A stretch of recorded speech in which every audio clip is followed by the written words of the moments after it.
ਸਤਿ ਸ਼੍ਰੀ ਅਕਾਲ ਜੀ, ਸਵਾਗਤ ਹੈ ਤੁਹਾਡਾ ਮਾਸਟਰ ਕਲਾਸਿਸ ਪਟਿਆਲਾ ਤੇ। ਸੋ ਅਸੀਂ ਪੈਡਾਗੋਜੀ ਜਿਹੜੀ ਆ ਉਹਨੂੰ ਡਿਸਕਸ ਕਰ ਰਹੇ ਸੀਗੇ ਤੇ ਪੈਡਾਗੋਜੀ ਨੂੰ ਸਟਾਰਟ ਕਰਨ ਤੋਂ ਪਹਿਲਾਂ ਅਸੀਂ ਇਸ ਤੋਂ ਪਿਛਲੇ ਲੈਕਚਰ ਦੇ ਵਿੱਚ ਇਹ ਸਮਝਿਆ ਕਿ ਪੈਡਾਗੋਜੀ ਔਰ ਚਾਈਲਡ ਡਿਵੈਲਪਮੈਂਟ ਹੈ ਕੀ, ਕਿਉਂ ਇੱਕ ਅਧਿਆਪਕ ਨੂੰ ਇਹ ਸਬਜੈਕਟ ਪੜ੍ਹਾਇਆ ਜਾਂਦਾ ਹੈ ਔਰ ਇਸ ਸਬਜੈਕਟ ਨੂੰ ਜਿਹੜਾ ਪੜ੍ਹਨ ਦਾ ਤਰੀਕਾ ਆ ਕੀ ਅਪਰੋਚ ਹੋਣੀ ਚਾਹੀਦੀ ਹੈ। ਸੋ ਕੋਈ ਵੀ ਟੌਪਿਕ ਸ਼ੁਰੂ ਕਰਨ ਤੋਂ ਪਹਿਲਾਂ ਮੇਰੀ ਹਮੇਸ਼ਾ ਪ੍ਰੈਫਰੈਂਸ ਇਹੀ ਰਹਿੰਦੀ ਆ ਕਿ ਸਭ ਤੋਂ ਪਹਿਲਾਂ ਸਾਨੂੰ ਉਹਦਾ ਜੋ ਬੇਸਿਕ ਹੈ ਉਹਦੇ ਬਾਰੇ ਜਾਣਕਾਰੀ ਹੋਣੀ ਬਹੁਤ ਜ਼ਰੂਰੀ ਹੈ, ਕਿਉਂਕਿ ਜੇ ਅਸੀਂ ਅਵੇਅਰ ਹੀ ਨਹੀਂ ਹੈਗੇ ਕਿ ਅਸੀਂ ਕਿਸੇ ਟੌਪਿਕ ਨੂੰ ਕਿਸੇ ਸਬਜੈਕਟ ਨੂੰ ਕਿਉਂ ਪੜ੍ਹ ਰਹੇ ਹਾਂ, ਕਿਉਂ ਉਹਦੀ ਮਹੱਤਤਾ ਆ ਕਿ ਸਾਨੂੰ ਉਹ ਸਬਜੈਕਟ ਪੜ੍ਹਾਇਆ ਜਾ ਰਿਹਾ, ਅਸੀਂ ਬੱਚੇ ਦੇ ਮਨੋਵਿਗਿਆਨ ਨੂੰ ਇੰਨੀ ਜ਼ਿਆਦਾ ਇੰਪੋਰਟੈਂਸ ਕਿਉਂ ਦੇ ਰਹੇ ਹਾਂ, ਇਹ ਸਾਰੀ ਜਿਹੜੀ ਚੀਜ਼ ਆ ਅਗਰ ਇੱਥੇ ਇਹਦੇ ਨਾਲ ਅਸੀਂ ਆਪਣੇ ਆਪ ਨੂੰ ਰਿਲੇਟ ਨਹੀਂ ਕਰਾਂਗੇ ਤਾਂ ਕਿਤੇ ਨਾ ਕਿਤੇ ਸਬਜੈਕਟ ਨੂੰ ਪੜ੍ਹਨਾ, ਸਬਜੈਕਟ ਨੂੰ ਅਪਰੋਚ ਕਰਨਾ ਸਾਡੇ ਲਈ ਜਿਹੜਾ ਆ ਜਾਂ ਤਾਂ ਬੋਰਿੰਗ ਹੋ ਜਾਂਦਾ ਜਾਂ ਸਾਨੂੰ ਕਿਤੇ ਨਾ ਕਿਤੇ ਔਖਾ ਲੱਗਦਾ। ਜਦੋਂ ਅਸੀਂ ਗੱਲ ਕਰਦੇ ਹਾਂ ਬਾਲ ਵਿਕਾਸ ਦੀ, ਤਾਂ ਬਾਲ ਵਿਕਾਸ ਜਿਹੜਾ ਇੱਕ ਸਬਜੈਕਟ ਹੈ, ਕਿਉਂਕਿ ਬਾਕੀ ਵਿਸ਼ੇ ਜਿਹੜੇ ਤੁਹਾਡੇ ਨੇ ਸਾਡੇ ਆਪਣੇ ਸਾਇੰਸ ਹੋ ਗਿਆ, SST ਹੋ ਗਿਆ ਜਾਂ ਹੋਰ ਕੋਈ ਵੀ ਜਿਹੜਾ ਵਿਸ਼ਾ ਆ ਉਹਦੇ ਵਿੱਚ ਸਾਡੀ ਇੱਕ ਬੇਸਿਕ ਸਮਝ ਜਿਹੜੀ ਆ ਉਹ ਬਹੁਤ ਵਧੀਆ ਹੁੰਦੀ ਆ, ਕਿਉਂਕਿ ਅਸੀਂ ਬਹੁਤ ਡੂੰਘਾਈ ਦੇ ਵਿੱਚ ਉਹਨਾਂ ਵਿਸ਼ਿਆਂ ਨੂੰ ਜਿਹੜਾ ਆ ਪੜ੍ਹਿਆ ਹੁੰਦਾ। ਪਰ ਜਿੱਥੇ ਗੱਲ ਆ ਜਾਂਦੀ ਆ ਮਨੋਵਿਗਿਆਨ, ਖਾਸ ਕਰਕੇ ਜਦੋਂ ਬਾਲ ਵਿਕਾਸ ਦੀ ਅਸੀਂ ਪੈਡਾਗੋਜੀ ਦੀ ਗੱਲ ਕਰਦੇ ਹਾਂ, ਤਾਂ ਇਹਦੇ ਵਿੱਚ ਕਿਤੇ ਨਾ ਕਿਤੇ ਸਭ ਤੋਂ ਵੱਡਾ ਜੋ ਬੈਰੀਅਰ ਸਾਨੂੰ ਹਜੇ ਤੱਕ ਦੇਖਣ ਨੂੰ ਮਿਲਦਾ ਉਹ ਸਾਡੀ ਭਾਸ਼ਾ ਆ, ਕਿਉਂਕਿ ਅਸੀਂ ਬਾਕੀ ਸਾਰੇ ਸਬਜੈਕਟ ਤਾਂ ਆਪਣੇ ਹਿਸਾਬ ਨਾਲ ਆਪਣੀ ਮਾਤ ਭਾਸ਼ਾ ਦੇ ਵਿੱਚ ਜਾਂ ਅੰਗਰੇਜ਼ੀ ਭਾਸ਼ਾ ਦੇ ਵਿੱਚ ਕਰ ਲੈਂਦੇ ਹਾਂ, ਬਟ ਕਿਤੇ ਨਾ ਕਿਤੇ ਜਿਹੜੀ ਸਾਡੀ ਇਹ ਪੈਡਾਗੋਜੀ ਆ ਇਹਦੇ ਵਿੱਚ ਸਾਡਾ ਭਾਸ਼ਾ ਇੱਕ ਬੈਰੀਅਰ ਬਣ ਜਾਂਦਾ ਕਿ ਸਾਨੂੰ ਕਈ ਚੀਜ਼ਾਂ ਜਿਹੜੀਆਂ ਨੇ ਉਹ ਸਮਝ ਨਹੀਂ ਆਉਂਦੀਆਂ। ਤਾਂ ਮੇਰੀ ਇਹੀ ਕੋਸ਼ਿਸ਼ ਰਹੂਗੀ ਕਿ ਮੈਂ ਤੁਹਾਨੂੰ ਜਿਹੜੀਆਂ ਵੀ ਚੀਜ਼ਾਂ ਡਿਸਕਸ ਕਰਵਾ ਰਹੀ ਹਾਂ ਉਹਨਾਂ ਨੂੰ ਅਸੀਂ ਪੰਜਾਬੀ ਦੇ ਵਿੱਚ ਨਾਲ ਨਾਲ ਲੈ ਕੇ ਚੱਲਦੇ ਰਹੀਏ। ਤੇ ਪੈਡਾਗੋਜੀ ਦੇ ਵਿੱਚ ਸਭ ਤੋਂ ਇੰਪੋਰਟੈਂਟ ਜਦੋਂ ਅਸੀਂ ਗੱਲ ਕਰਦੇ ਹਾਂ, ਇੱਕ ਟਰਮਸ ਦੀ ਇੰਪੋਰਟੈਂਸ ਬਹੁਤ ਜ਼ਿਆਦਾ ਜ਼ਰੂਰੀ ਹੈ। ਦੇਖੋ, ਆਮ ਜ਼ਿੰਦਗੀ ਦੇ ਵਿੱਚ ਅਸੀਂ ਜਦੋਂ ਸ਼ਬਦਾਂ ਦੀ ਵਰਤੋਂ ਕਰਦੇ ਹਾਂ ਤਾਂ ਕਈ ਵਾਰ ਸਾਡੇ ਸ਼ਬਦ ਇੱਧਰ ਉੱਧਰ ਹੋ ਜਾਂਦੇ ਆ, ਪਰ ਸਾਹਮਣੇ ਵਾਲੇ ਬੰਦੇ ਨੂੰ ਸਾਡੀ ਗੱਲ ਸਮਝ ਪੈ ਜਾਂਦੀ ਹੈ ਤੇ ਅਸੀਂ ਕੋਈ ਬਹੁਤਾ ਧਿਆਨ ਨਹੀਂ ਦਿੰਦੇ ਇਸ ਗੱਲ ਵੱਲ ਕਿ ਅਸੀਂ ਕਿਸੇ ਗੱਲ ਨੂੰ ਕਿਵੇਂ ਕਹਿਣਾ ਸੀ ਜਾਂ ਕਿਸੇ ਸ਼ਬਦ ਨੂੰ ਕੀ ਕਹਿਣਾ ਸੀ, ਕਿਸੇ ਚੀਜ਼ ਨੂੰ ਕੀ ਕਹਿਣਾ ਸੀ ਤੇ ਕੀ ਕਹਿਤਾ। ਪਰ ਜਦੋਂ ਅਸੀਂ ਗੱਲ ਕਰਦੇ ਹਾਂ ਬਾਲ ਵਿਕਾਸ ਦੀ, ਤਾਂ ਇਹਦੇ ਵਿੱਚ ਜਿਹੜੇ ਆ ਕਈ ਵਾਰ ਕੁਝ ਚੀਜ਼ਾਂ, ਕੁਝ ਟਰਮਸ ਇਹੋ ਜਿਹੀਆਂ ਹੁੰਦੀਆਂ ਨੇ ਜਿਹੜੀਆਂ ਟਰਮ ਸਾਨੂੰ ਪੜ੍ਹਨ ਤੋਂ, ਸੁਣਨ ਤੋਂ ਜਾਂ ਜਦੋਂ ਅਸੀਂ ਉਹਨਾਂ ਦੀ ਵਰਤੋਂ ਕਰਦੇ ਹਾਂ ਸਾਨੂੰ ਇੱਕੋ ਜਿਹੀਆਂ ਲੱਗਦੀਆਂ ਨੇ। ਇਹਨਾਂ ਟਰਮਸ ਦੇ ਵਿੱਚ ਆਪ ਦੇ ਵਿੱਚ ਬਹੁਤ ਵੱਡਾ ਜਿਹੜਾ ਫ਼ਰਕ ਆ ਉਹ ਦੇਖਣ ਨੂੰ ਮਿਲਦਾ ਹੈ। ਸੋ ਸਾਡਾ ਜਿਹੜਾ ਸੈਕਿੰਡ ਚੈਪਟਰ ਹੈ ਉਹ ਹੈ ਜੀ ਗਰੋਥ ਐਂਡ ਡਿਵੈਲਪਮੈਂਟ। ਇਹ ਸਾਡੇ ਵਿੱਚ ਵਾਸਤੇ ਜਿਹੜੀ ਇਹ ਗਰੋਥ ਹੈ ਤੇ ਸਾਡਾ ਜਿਹੜੀ ਇਹ ਡਿਵੈਲਪਮੈਂਟ ਹੈ, ਯਾਨੀ ਕਿ ਗਰੋਥ ਨੂੰ ਅਸੀਂ ਕੀ ਕਹਿ ਸਕਦੇ ਹਾਂ, ਵਾਧਾ, ਤੇ ਡਿਵੈਲਪਮੈਂਟ ਨੂੰ ਕੀ ਕਹਿ ਸਕਦੇ ਹਾਂ ਅਸੀਂ, ਵਿਕਾਸ। ਸਾਡੇ ਲਈ ਇਹ ਵਾਧਾ ਤੇ ਵਿਕਾਸ ਬਹੁਤ ਜਗ੍ਹਾ ਦੇ ਉੱਤੇ ਇੱਕੋ ਹੀ ਮਤਲਬ ਨੂੰ ਦਰਸਾਉਂਦਾ ਹੈ, ਪਰ ਜੇ ਅਸੀਂ ਇਹਨਾਂ ਦੇ ਸ਼ਾਬਦਿਕ ਅਰਥਾਂ ਵੱਲ ਜਾਈਏ, ਜੇ ਅਸੀਂ ਗੱਲ ਕਰੀਏ ਇਹਨਾਂ ਦੀ ਡੈਫੀਨੇਸ਼ਨਸ ਦੀ, ਤਾਂ ਅਲੱਗ-ਅਲੱਗ ਵਰਕਰਸ ਨੇ ਇਹਨਾਂ ਦੇ ਉੱਤੇ ਜੋ ਆਪਣੀ ਦ੍ਰਿਸ਼ਟੀਕੋਣ ਦਿੱਤਾ ਆ, ਜੋ ਆਪਣੀਆਂ ਡੈਫੀਨੇਸ਼ਨਸ ਦਿੱਤੀਆਂ ਨੇ, ਤਾਂ ਉਹਨਾਂ ਦੇ ਬੇਸਿਸ 'ਤੇ ਜਾ ਕੇ ਸਾਨੂੰ ਪਤਾ ਲੱਗਦਾ ਕਿ ਇੱਕ ਗਰੋਥ ਤੇ ਇੱਕ ਡਿਵੈਲਪਮੈਂਟ, ਸਾਡਾ ਵਾਧਾ ਤੇ ਵਿਕਾਸ ਦੋ ਅਲੱਗ-ਅਲੱਗ ਪਹਿਲੂ ਨੇ। ਸੋ ਗੱਲ ਕਰਦੇ ਹਾਂ ਕਿ ਜਿਹੜਾ ਸਾਡਾ ਇਨਸਾਨੀ ਸਰੀਰ ਹੈ, ਸਾਡਾ ਜਿਹੜੇ ਅਸੀਂ ਇਨਸਾਨ ਆ, ਅਸੀਂ ਕਦੇ ਵੀ ਸਥਿਰ ਨਹੀਂ ਰਹਿੰਦੇ। ਫਿਰ ਉਹ ਚਾਹੇ ਗੱਲ ਕਰ ਲਈਏ ਅਸੀਂ ਆਪਣੇ ਸਰੀਰਕ ਪੱਖੋਂ, ਜਾਂ ਅਸੀਂ ਗੱਲ ਕਰ ਲਈਏ ਸਾਡੇ ਮਾਨਸਿਕ ਪੱਖੋਂ, ਜਾਂ ਅਸੀਂ ਗੱਲ ਕਰ ਲਈਏ ਕਿ ਸੁਸਾਇਟੀ, ਅਸੀਂ ਜਿਵੇਂ ਇੱਕ ਸੋਸ਼ਲ ਐਨੀਮਲ ਆ, ਤਾਂ ਸੁਸਾਇਟੀ ਦੇ ਪੱਖੋਂ ਵੀ ਅਸੀਂ ਹਮੇਸ਼ਾ ਸੇਮ ਨਹੀਂ ਰਹਿੰਦੇ। ਜੋ ਮੈਂ ਅੱਜ ਹਾਂ, ਜੋ ਮੇਰੀ ਸੋਚਣੀ ਅੱਜ ਹੈ, ਮੇਰੀ ਅੱਜ ਦੀ ਸੋਚਣੀ ਮੇਰੇ ਪਿਛਲੇ 4 ਸਾਲ ਪਹਿਲਾਂ ਤੋਂ ਕਿਸੇ ਵੀ ਟੌਪਿਕ ਨੂੰ, ਕਿਸੇ ਵੀ ਪੁਆਇੰਟ ਨੂੰ ਲੈ ਕੇ ਬਹੁਤ ਬਦਲੀ ਹੋਊਗੀ। ਜੋ ਮੈਂ ਅੱਜ ਸੋਚਦੀ ਹਾਂ, ਜੋ ਮੇਰੀ ਸਰੀਰਕ ਬਣਤਰ ਅੱਜ ਹੈ, ਹੋ ਸਕਦਾ ਕਿ ਅੱਜ ਤੋਂ ਸਾਲ ਬਾਅਦ, 6 ਮਹੀਨੇ ਬਾਅਦ ਇਹਦੇ ਵਿੱਚ ਵੀ ਬਹੁਤ ਬਦਲਾਵ ਆਵੇ। ਸੋ ਮਨੁੱਖ ਜਿਹੜਾ ਆ ਉਹ ਸਥਿਰ ਨਹੀਂ ਹੁੰਦਾ, ਇਹ ਬਦਲਦੇ ਰਹਿਣ ਦਾ ਨਾਮ ਹੈ। ਤੇ ਮਨੁੱਖੀ ਵਿਕਾਸ ਜਿਹੜਾ ਆ ਉਹ ਸਰੀਰਕ ਵੀ ਹੁੰਦਾ ਆ, ਵਿਹਾਰਕ ਵੀ ਹੁੰਦਾ ਆ, ਬੋਧਾਤਮਕ ਵੀ ਹੁੰਦਾ ਤੇ ਭਾਵਨਾਤਮਕ ਵੀ ਹੁੰਦਾ। ਹੋ ਸਕਦਾ ਜਿਹੜੀ ਚੀਜ਼ ਤੁਹਾਨੂੰ ਅੱਜ ਬਹੁਤ ਜ਼ਿਆਦਾ ਇੰਪੈਕਟ ਕਰ ਰਹੀ ਹੋਵੇ, ਜਿਸ ਚੀਜ਼ ਨੂੰ ਸੋਚ ਕੇ ਤੁਸੀਂ ਬਹੁਤ ਅੱਜ ਖੁਸ਼ ਹੁੰਦੇ ਹੋਵੋ, ਜਾਂ ਜਿਸ ਚੀਜ਼ ਦੇ ਨਾਲ ਤੁਹਾਡਾ ਮਨ ਬਹੁਤ ਦੁਖੀ ਹੁੰਦਾ ਹੋਵੇ, ਹੋ ਸਕਦਾ ਅੱਜ ਤੋਂ ਕੁਝ ਸਮੇਂ ਬਾਅਦ ਤੁਹਾਡੇ ਲਈ ਉਹ ਗੱਲ ਮੈਟਰ ਕਰਨੀ ਵੀ ਹਟ ਜੇ। ਇਹ ਅਕਸਰ ਹੁੰਦਾ ਹੈ ਕਿ ਜਦੋਂ ਸਾਡੇ ਨਾਲ ਕੋਈ ਵੀ ਭਾਣਾ ਵਰਤਦਾ, ਕੋਈ ਵੀ ਚੀਜ਼ ਮਾੜੀ ਜਾਂ ਚੰਗੀ ਹੁੰਦੀ ਹੈ, ਤਾਂ ਇੱਕ ਟਾਈਮ ਦੇ ਉੱਤੇ ਤਾਂ ਸਾਨੂੰ ਇਹ ਲੱਗਦਾ ਵੀ ਬਹੁਤ ਕੁਛ ਜਿਹੜਾ ਆ ਸਾਡੇ ਨਾਲ ਹੋ ਗਿਆ, ਸ਼ਾਇਦ ਸਾਨੂੰ ਇਹ ਲੱਗਦਾ ਕਿ ਹਾਲਾਤ ਜਿਹੜੇ ਨੇ ਸਹੀ ਨਹੀਂ ਹੁੰਦੇ। ਪਰ ਜਿਵੇਂ ਕਿ ਅਸੀਂ ਆਪਣੇ ਵੱਡ ਵਡੇਰਿਆਂ ਤੋਂ ਇੱਕ ਗੱਲ ਆਮ ਸੁਣਦੇ ਹਾਂ ਕਿ ਸਮੇਂ ਦੇ ਨਾਲ ਹਰ ਇੱਕ ਚੀਜ਼ ਜਿਹੜੀ ਆ ਉਹਦਾ ਫਰਕ ਪੈ ਜਾਂਦਾ, ਸਮੇਂ ਦੇ ਨਾਲ ਹਰ ਇੱਕ ਪਹਿਲੂ ਦੇ ਵਿੱਚ ਬਦਲਾਵ ਆ ਜਾਂਦਾ। ਤਾਂ ਉਹ ਬਦਲਾਵ ਸਾਡੇ ਜੀਵਨ ਦਾ ਇੱਕ ਬਹੁਤ ਵੱਡਾ ਜਿਹੜਾ ਆ ਇੱਕ ਹਿੱਸਾ ਹੁੰਦਾ ਹੈ। ਸੋ ਕਹਿੰਦੇ ਕਿ ਜਿਹੜਾ ਸਾਡੀ ਗਰੋਥ ਔਰ ਡਿਵੈਲਪਮੈਂਟ ਹੈ, ਸਾਡਾ ਜਿਹੜਾ ਵਾਧਾ ਤੇ ਵਿਕਾਸ ਹੈ, ਇਹਨੂੰ ਅਸੀਂ ਸਮਾਨਾਰਥਿਕ ਸ਼ਬਦ ਯਾਨੀ ਕਿ ਇੱਕ ਦੂਜੇ ਦੇ ਇੰਟਰਚੇਂਜੇਬਲ ਸਿਨੋਨਿਮ ਹੀ ਕਹਿੰਦੇ ਆ। ਪਰ ਸ਼ਬਦ ਦੇ ਜੇ ਆਪਾਂ ਸਖਤ ਅਰਥਾਂ ਦੀ ਗੱਲ ਕਰੀਏ ਤਾਂ ਵਾਧਾ ਵਿਕਾਸ ਨਾਲੋਂ ਬਹੁਤ ਅਲੱਗ ਹੈ। ਵਾਧਾ ਵਿਕਾਸ ਨਾਲੋਂ ਬਹੁਤ ਅਲੱਗ ਹੈ। ਜਦੋਂ ਤੁਸੀਂ ਵਿਕਾਸ ਦੀ ਗੱਲ ਕਰਦੇ ਹੋ ਤਾਂ ਸ਼ਾਇਦ ਉਸ ਵਿਕਾਸ ਦੇ ਵਿੱਚ ਵਾਧਾ ਜੋ ਹੈ ਉਹ ਉਸ ਵਿਕਾਸ ਦਾ ਹਿੱਸਾ ਹੋ ਸਕਦਾ ਹੈ। ਪਰ ਵਾਧਾ ਜਿਹੜਾ ਆ, ਜਦੋਂ ਅਸੀਂ ਇਸ ਟਰਮ ਦੀ ਗੱਲ ਕਰਦੇ ਹਾਂ ਤਾਂ ਇਹਦੇ ਵਿੱਚ ਸਾਡੇ ਆਕਾਰ ਦੇ ਵਿੱਚ ਜਿਸ ਤਰੀਕੇ ਦੀ ਗਰੋਥ ਹੋ ਰਹੀ ਹੁੰਦੀ ਆ, ਆਕਾਰ ਦੇ ਵਿੱਚ ਜੋ ਬਦਲਾਵ ਆਉਂਦੇ ਨੇ, ਕਿ ਕਿਸੇ ਦੀ ਹਾਈਟ ਵਧ ਗਈ, ਠੀਕ ਹੈ, ਕਿਸੇ ਦਾ weight ਵਧ ਗਿਆ, ਉਹ ਹੁੰਦੀ ਆ ਤੁਹਾਡੀ ਗਰੋਥ, ਉਹਨੂੰ ਅਸੀਂ ਵਾਧਾ ਕਹਿ ਦਿੰਦੇ ਆ। ਪਰ ਜਦੋਂ ਅਸੀਂ ਗੱਲ ਕਰਦੇ ਹਾਂ ਵਿਕਾਸ ਦੀ, ਤਾਂ ਵਿਕਾਸ ਦਾ ਜਿਹੜਾ ਮਤਲਬ ਹੈ ਉਹ ਬਹੁਤ ਡੂੰਘਾ ਹੋ ਜਾਂਦਾ ਹੈ। ਸੋ ਸਰੀਰ ਦੇ ਵਿੱਚ ਕਿਸੇ ਵੀ ਪੱਖੋਂ ਸਾਡੇ ਬਾਡੀ ਦੇ ਅੰਦਰ ਜੋ ਵੀ ਬਦਲਾਵ ਆਉਂਦੇ ਨੇ, ਉਹਨਾਂ ਬਦਲਾਵਾਂ ਨੂੰ ਅਸੀਂ ਗਰੋਥ ਕਹਿ ਦਿੰਦੇ ਹਾਂ। ਇਸੇ ਕਰਕੇ ਅਸੀਂ ਕਹਿੰਦੇ ਹਾਂ ਕਿ ਇਨਸਾਨੀ ਸਰੀਰ ਦੀ ਜਿਹੜੀ ਗਰੋਥ ਆ, ਇਨਸਾਨੀ ਸਰੀਰ ਦਾ ਜਿਹੜਾ ਵਾਧਾ ਆ, ਉਹ ਇੱਕ ਲਿਮਿਟਡ ਟਾਈਮ ਤੱਕ ਹੁੰਦਾ ਆ। ਹਾਈਟ ਇੱਕ ਲਿਮਿਟਡ ਟਾਈਮ ਤੱਕ ਵੱਧਦੀ ਆ। ਬਾਡੀ ਦੇ ਵਿੱਚ ਜਿਹੜੇ ਚੇਂਜ ਆਉਂਦੇ ਨੇ, ਜੋ ਗਰੋਥ ਹੁੰਦੀ ਆ, ਉਹ ਇੱਕ ਲਿਮਿਟਡ ਟਾਈਮ ਦੀ ਹੁੰਦੀ ਆ। ਪਰ ਵਿਕਾਸ ਇੱਕ ਅਜਿਹੀ ਪ੍ਰਕਿਰਿਆ ਆ ਜੋ ਸਾਡੇ ਜਨਮ ਤੋਂ ਪਹਿਲਾਂ ਸ਼ੁਰੂ ਹੋ ਜੂਗੀ ਔਰ ਜਦੋਂ ਤੱਕ ਅਸੀਂ ਮਰ ਨਹੀਂ ਜਾਂਦੇ ਉਦੋਂ ਤੱਕ ਚੱਲਦੀ ਰਹਿੰਦੀ ਹੈ।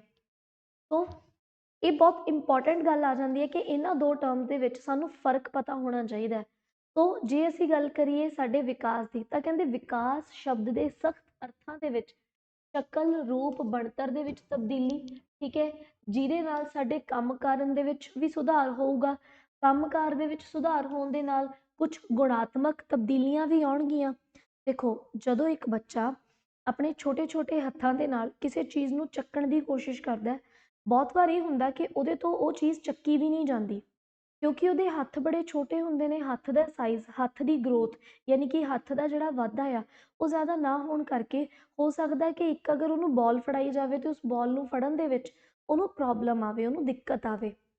ਲੇਕਿਨ ਜਿਵੇਂ ਜਿਵੇਂ ਉਹਦਾ ਸਰੀਰਕ ਵਾਧਾ ਹੁੰਦਾ, ਜਿਵੇਂ ਜਿਵੇਂ ਉਹਦੀ ਗਰੋਥ ਹੁੰਦੀ ਹੈ, ਤੇ ਉਵੇਂ ਉਵੇਂ ਉਹਦਾ ਉਸ ਬਾਲ ਨੂੰ ਫੜਨ ਦਾ ਤਰੀਕਾ, ਉਸ ਬਾਲ ਨੂੰ ਚੱਕਣ ਦਾ ਜਿਹੜਾ ਤਰੀਕਾ ਹੈ ਉਹ ਬਦਲ ਜੂਗਾ, ਕਿਉਂਕਿ ਉਹ ਸਰੀਰਕ ਪੱਖੋਂ ਹੁਣ ਕੀ ਹੋ ਚੁੱਕਿਆ ਆ, ਪਹਿਲਾਂ ਨਾਲੋਂ ਜ਼ਿਆਦਾ ਉਹਦਾ ਵਿਕਾਸਸ਼ੀਲ ਹੋ ਚੁੱਕਿਆ ਆ। ਹੁਣ ਇਹਦੇ ਨਾਲ ਅੱਗੇ ਫਰਕ ਕੀ ਪੈਂਦਾ, ਜਦੋਂ ਅਸੀਂ ਕਿਸੇ ਚੀਜ਼ ਦੀ ਬਾਰ-ਬਾਰ ਪ੍ਰੈਕਟਿਸ ਕਰਦੇ ਰਹਿੰਦੇ ਹਾਂ ਤੇ ਉਹਦੇ ਨਾਲ ਸਾਡੇ ਜਿਹੜੇ ਉਸ ਕੰਮ ਕਰਨ ਨੂੰ ਜਿਹੜੇ ਤਰੀਕੇ ਆ ਉਹਦੇ ਵਿੱਚ ਵੀ ਬਦਲਾਵ ਆਉਂਦਾ, ਇੰਪਰੂਵਮੈਂਟ ਆਉਂਦੀ ਆ। ਸੋ ਸਾਡਾ ਗੁਣਾਤਮਕ ਜਿਹੜੇ ਬਦਲਾਵ ਨੇ ਉਹ ਵੀ ਆਉਂਦੇ ਨੇ। ਜਿਵੇਂ ਕਹਿੰਦੇ ਬਾਂਹ ਜਿਹੜੀ ਆ ਉਹ ਸਾਡੀ ਵੱਡੀ ਤਾਂ ਨਹੀਂ ਹੁੰਦੀ। ਹੁਣ ਬਾਂਹ ਹੈ, ਠੀਕ ਹੈ, ਇੱਕ ਛੋਟੇ ਬੱਚੇ ਤੋਂ ਲੈ ਕੇ ਜਦੋਂ ਤੱਕ ਸਾਡੀ ਓਵਰਆਲ ਗਰੋਥ ਹੁੰਦੀ ਆ, ਉਦੋਂ ਤੱਕ ਬਾਂਹ ਦਾ ਜਿਹੜਾ ਸਾਈਜ਼ ਹੈ ਇੱਕ ਲਿਮਿਟਡ ਟਾਈਮ ਪੀਰੀਅਡ ਤੱਕ ਗਰੋ ਕਰਦਾ।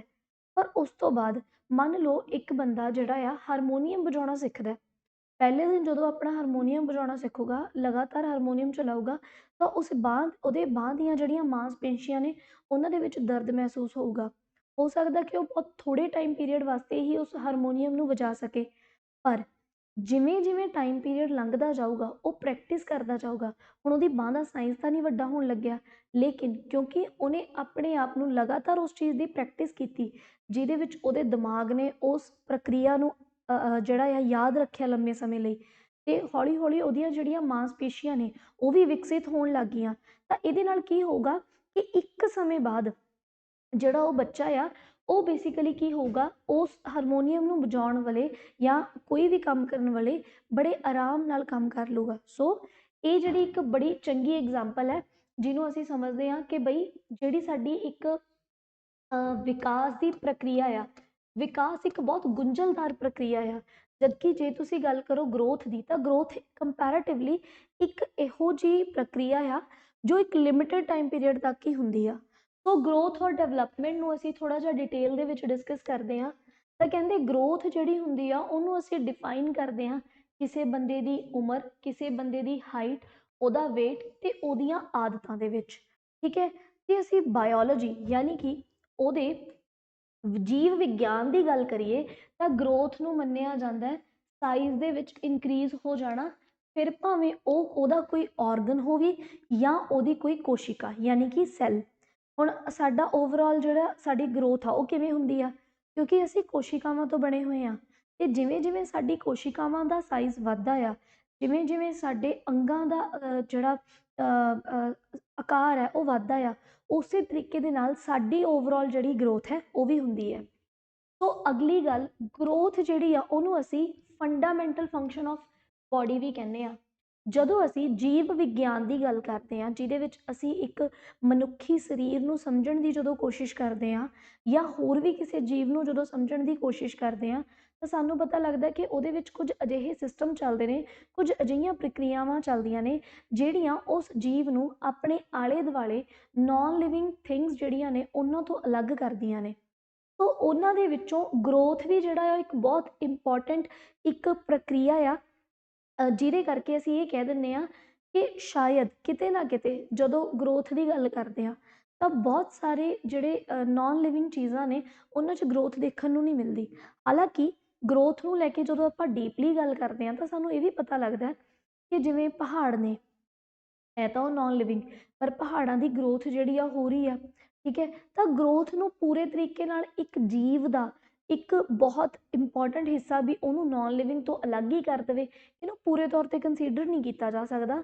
ਪਰ ਹਾਂ, ਕਿਤੇ ਨਾ ਕਿਤੇ ਅਸੀਂ ਇਹ ਚੀਜ਼ ਜ਼ਰੂਰ ਦੇਖਦੇ ਹਾਂ ਕਿ ਸਾਡੇ ਸਾਹਮਣੇ ਪਈਆਂ ਕੁਰਸੀਆਂ, ਸਾਡੇ ਸਾਹਮਣੇ ਪਏ ਮੇਜ਼, ਇਹਨਾਂ ਦੀ ਗਰੋਥ ਨਹੀਂ ਹੁੰਦੀ, ਪਰ ਇੱਕ ਜੀਵ ਦੀ, ਇੱਕ ਪੌਦੇ ਦੀ, ਇੱਕ ਕਿਸੇ ਪੰਛੀ ਦੀ ਜਿਹੜੀ ਗਰੋਥ ਆ, ਜਿਹੜੀ ਸਰੀਰ ਦੇ ਵਿੱਚ ਸਰੀਰਕ ਜਿਹੜਾ ਉਹਦਾ ਵਾਧਾ ਆ ਉਹ ਜ਼ਰੂਰ ਹੁੰਦਾ।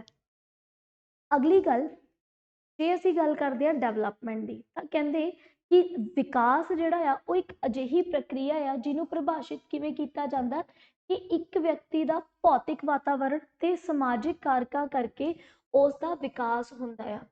ਹੁਣ ਜੇ ਆਪਾਂ ਗੱਲ ਕਰੀਏ ਗਰੋਥ ਦੀ, ਤਾਂ ਗਰੋਥ ਤਾਂ ਹੋ ਸਕਦਾ ਹੈ ਕਿ ਆਪਾਂ ਇੱਕ ਆਈਡੀਆ ਲਾ ਸਕੀਏ ਕਿ ਇਸ ਪਰਿਵਾਰ ਦੇ ਜਿਹੜੇ ਲੋਕ ਨੇ ਉਹ ਤਕਰੀਬਨ ਇੱਕ ਚੰਗੀ ਹਾਈਟ ਵਾਲੇ ਲੋਕ ਨੇ, ਤਾਂ ਅੱਗੇ ਆਉਣ ਵਾਲੀਆਂ ਜਨਰੇਸ਼ਨਸ ਵੀ ਹੋ ਸਕਦੀਆਂ ਨੇ ਲੰਬੀਆਂ ਹੀ ਹੋਣ, ਜ਼ਿਆਦਾ ਚਾਂਸਿਸ ਉਹਦੇ ਹੀ ਹੋਣਗੇ। ਪਰ ਜਿਹੜੀ ਇੱਕ ਵਿਕਾਸ ਦੀ ਗੱਲ ਕਰਦੇ ਹਾਂ, ਜਦੋਂ ਅਸੀਂ ਗੱਲ ਕਰਦੇ ਹਾਂ ਡਿਵੈਲਪਮੈਂਟ ਦੀ, ਤਾਂ ਉਹਦੇ ਵਿੱਚ ਇੱਕ ਪਰਿਵਾਰ ਦੇ ਜੀਵ ਜਿਹੜੇ ਇੱਕ ਜਗ੍ਹਾ 'ਤੇ ਰਹਿੰਦੇ ਨੇ, ਇੱਕ ਤਰ੍ਹਾਂ ਦਾ ਖਾਣਾ ਖਾਂਦੇ ਨੇ, ਉਹਨਾਂ ਦਾ ਵਿਕਾਸ ਉਹਨਾਂ ਦੇ ਭੌਤਿਕ ਜਿਹੜਾ ਵਾਤਾਵਰਣ ਆ ਉਹਦੇ 'ਤੇ ਬਹੁਤ ਡਿਪੈਂਡ ਕਰਦਾ। ਹੁਣ ਉਹ ਜਿਹੜੇ 5 ਜੀਵ ਨੇ, ਮੰਨ ਲਓ ਕਿ ਇੱਕ ਫੈਮਿਲੀ ਦੇ ਵਿੱਚ 5 ਜਣੇ ਰਹਿ ਰਹੇ ਨੇ, ਉਹ ਪੰਜਾਂ ਦਾ ਕੰਮ ਅਲੱਗ-ਅਲੱਗ ਹੈ। ਇੱਕ ਛੋਟਾ ਜਿਹਾ ਬੱਚਾ ਸਕੂਲ ਜਾਂਦਾ ਆ, ਇੱਕ ਬੱਚਾ ਹਜੇ ਘਰੇ ਹੀ ਰਹਿ ਰਿਹਾ ਆ, ਮਾਂ ਸਾਰਾ ਦਿਨ ਘਰੇ ਰਹਿੰਦੀ ਆ ਤੇ ਆਪਣੇ ਵਿਹਲੇ ਸਮੇਂ ਦੇ ਵਿੱਚ ਆਪਣੇ ਆਂਢ ਗੁਆਂਢ ਦੀਆਂ ਲੇਡੀਜ਼ ਨਾਲ ਇਕੱਠੀਆਂ ਹੋ ਜਾਂਦੀ ਹੈ। ਜਿਹੜਾ ਉੱਥੋਂ ਦਾ ਕੋਈ ਮੁਖੀ ਹੈ ਉਹ ਬਾਹਰ ਜੋਬ ਕਰਨ ਜਾਂਦਾ ਤੇ ਕਿਸੇ ਕਾਰਪੋਰੇਟ ਦੇ ਵਿੱਚ ਜੋਬ ਕਰ ਰਿਹਾ ਆ। ਤਾਂ ਜਿੱਦਾਂ ਜਿੱਦਾਂ ਦਾ ਸਾਡਾ ਇਨਵਾਇਰਮੈਂਟ ਹੁੰਦਾ ਆ, ਸਾਡਾ ਆਲਾ ਦੁਆਲਾ ਹੁੰਦਾ ਆ, ਉਸ ਤਰੀਕੇ ਦੀ ਸਾਡਾ ਵਿਕਾਸ ਹੁੰਦਾ। ਇੱਥੋਂ ਤੱਕ ਕਿ ਸਾਡੀ ਜਿਹੜੀ ਭਾਸ਼ਾ ਹੁੰਦੀ ਆ, ਭਾਸ਼ਾ ਦਾ ਵੀ ਬਹੁਤ ਫਰਕ ਪੈਂਦਾ। ਹੁਣ ਜੇ ਮੈਂ ਆਪਣੀ ਗੱਲ ਕਰਾਂ ਤਾਂ ਮੇਰੀ ਭਾਸ਼ਾ ਮੇਰੇ ਫੈਮਿਲੀ ਮੈਂਬਰਸ ਨਾਲੋਂ ਕਿਤੇ ਡਿਫਰੈਂਟ ਆ, ਕਿਉਂਕਿ ਮੇਰਾ ਰਹਿਣਾ ਸਹਿਣਾ, ਮੇਰਾ ਕੰਮ ਕਾਰ ਉਹਨਾਂ ਨਾਲੋਂ ਅਲੱਗ ਆ, ਜਿਹਦੇ ਕਰਕੇ ਮੇਰੀ ਭਾਸ਼ਾ, ਮੇਰੀ ਜਿਹੜੀ ਵਕੈਬ ਹੈ ਉਹ ਉਹਨਾਂ ਨਾਲੋਂ ਡਿਫਰੈਂਟ ਹੈ। ਸੋ ਵਿਕਾਸ ਜਿਹੜਾ ਹੈ ਇੱਕ ਗੁੰਝਲਦਾਰ ਪ੍ਰਕਿਰਿਆ ਹੁੰਦੀ ਹੈ। ਸੋ ਵਿਕਾਸ ਦੇ ਬਹੁਤ ਸਾਰੇ ਅਰਥ ਹੋ ਸਕਦੇ ਨੇ। ਬੱਚਿਆਂ ਦੇ ਸੰਦਰਭ ਦੇ ਵਿੱਚ ਜੇ ਅਸੀਂ ਗੱਲ ਕਰੀਏ ਤਾਂ ਉਹਨਾਂ ਦਾ ਚਾਹੇ ਸਰੀਰਕ ਪੋਸ਼ਣ ਦੀ ਗੱਲ ਕਰ ਲਈਏ, ਅਨੁਵਾਂਸ਼ਿਕ ਦੀ ਗੱਲ ਕਰ ਲਈਏ, ਵਾਤਾਵਰਣ, ਹੁਣ ਇਹਨਾਂ ਸਾਰੀਆਂ ਚੀਜ਼ਾਂ ਨੂੰ ਅਸੀਂ ਡਿਟੇਲ ਦੇ ਵਿੱਚ ਡਿਸਕਸ ਕਰਾਂਗੇ ਕਿ ਕਿਸ ਤਰੀਕੇ ਦੇ ਨਾਲ ਇੱਕ ਜਿਹੜਾ ਬੱਚਾ ਆ ਉਹਦਾ ਓਵਰਆਲ ਜਿਹੜਾ ਵਿਕਾਸ ਹੁੰਦਾ ਆ ਉਹਦੇ ਵਿੱਚ ਕਿਹੜੇ ਕਿਹੜੇ ਫੈਕਟਰ ਜਿਹੜੇ ਨੇ ਆ ਜਾਂਦੇ ਨੇ, ਕਿਹੜੀਆਂ ਅਜਿਹੀਆਂ ਚੀਜ਼ਾਂ ਨੇ ਜਿਹੜੀਆਂ ਕਿ ਇਹਦੇ ਵਿਕਾਸ ਨੂੰ ਪ੍ਰਭਾਵਿਤ ਕਰਦੀਆਂ ਨੇ। ਸੋ ਹੁਣ ਸਾਡੇ ਕੋਲ ਕੁਝ ਅਜਿਹੇ ਪੁਆਇੰਟ ਆ ਚੁੱਕੇ ਨੇ ਜਿਹਦੇ ਨਾਲ ਮੈਂ ਇਹ ਕਹਿ ਸਕਦੀ ਹਾਂ ਕਿ ਇਸ ਵਾਧੇ ਨੂੰ, ਇਸ ਗਰੋਥ ਨੂੰ ਵਿਕਾਸ ਨਾਲੋਂ ਅਸੀਂ ਵਧੇਰਾ ਕਰਕੇ ਅਲੱਗ ਕਿਵੇਂ ਸਮਝ ਸਕਦੇ ਹਾਂ।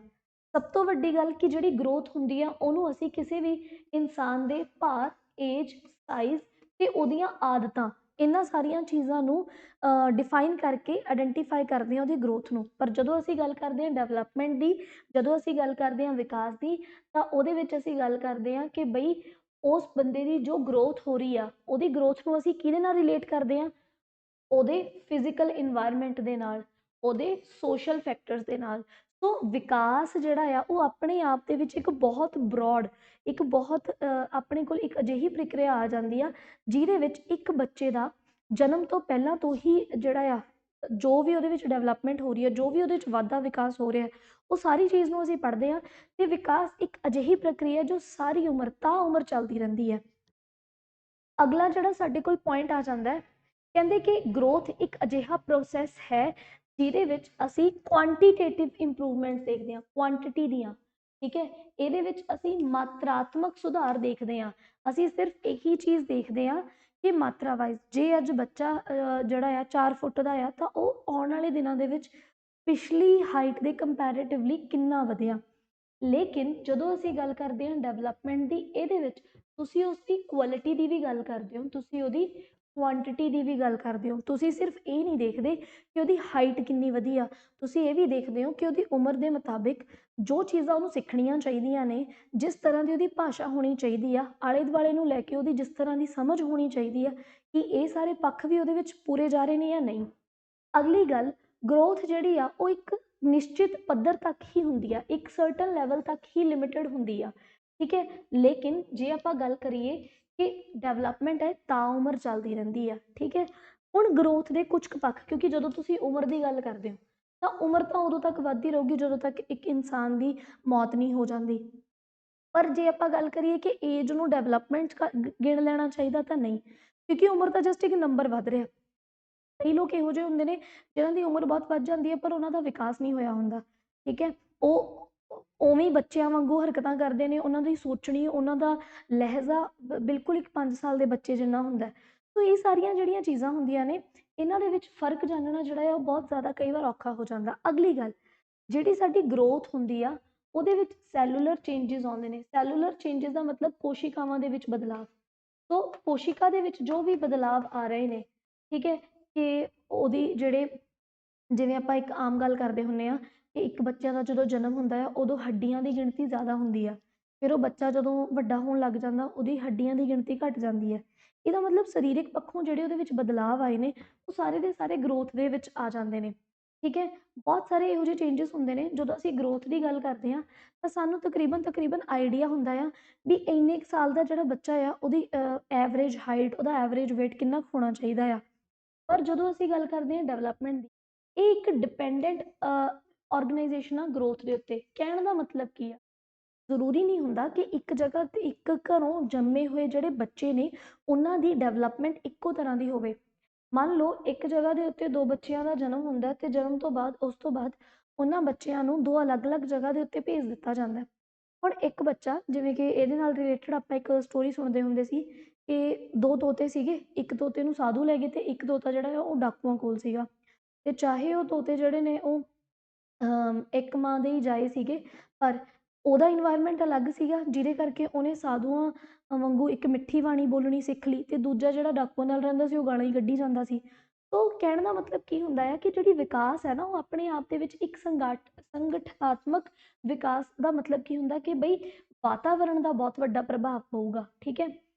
ਹੁਣ ਅਗਲੀ ਗੱਲ ਸਾਡੇ ਕੋਲ ਆਉਂਦੀ ਆ, ਗਰੋਥ ਜਿਹੜੀ ਹੁੰਦੀ ਆ ਢਾਂਚਾਤਮਕ ਹੁੰਦੀ ਆ, ਸਟਰਕਚਰਲ ਹੁੰਦੀ ਆ, ਤੇ ਜੇ ਅਸੀਂ ਗੱਲ ਕਰੀਏ ਡਿਵੈਲਪਮੈਂਟ ਦੀ, ਇਹ ਹੁੰਦੀ ਆ ਫੰਕਸ਼ਨਲ।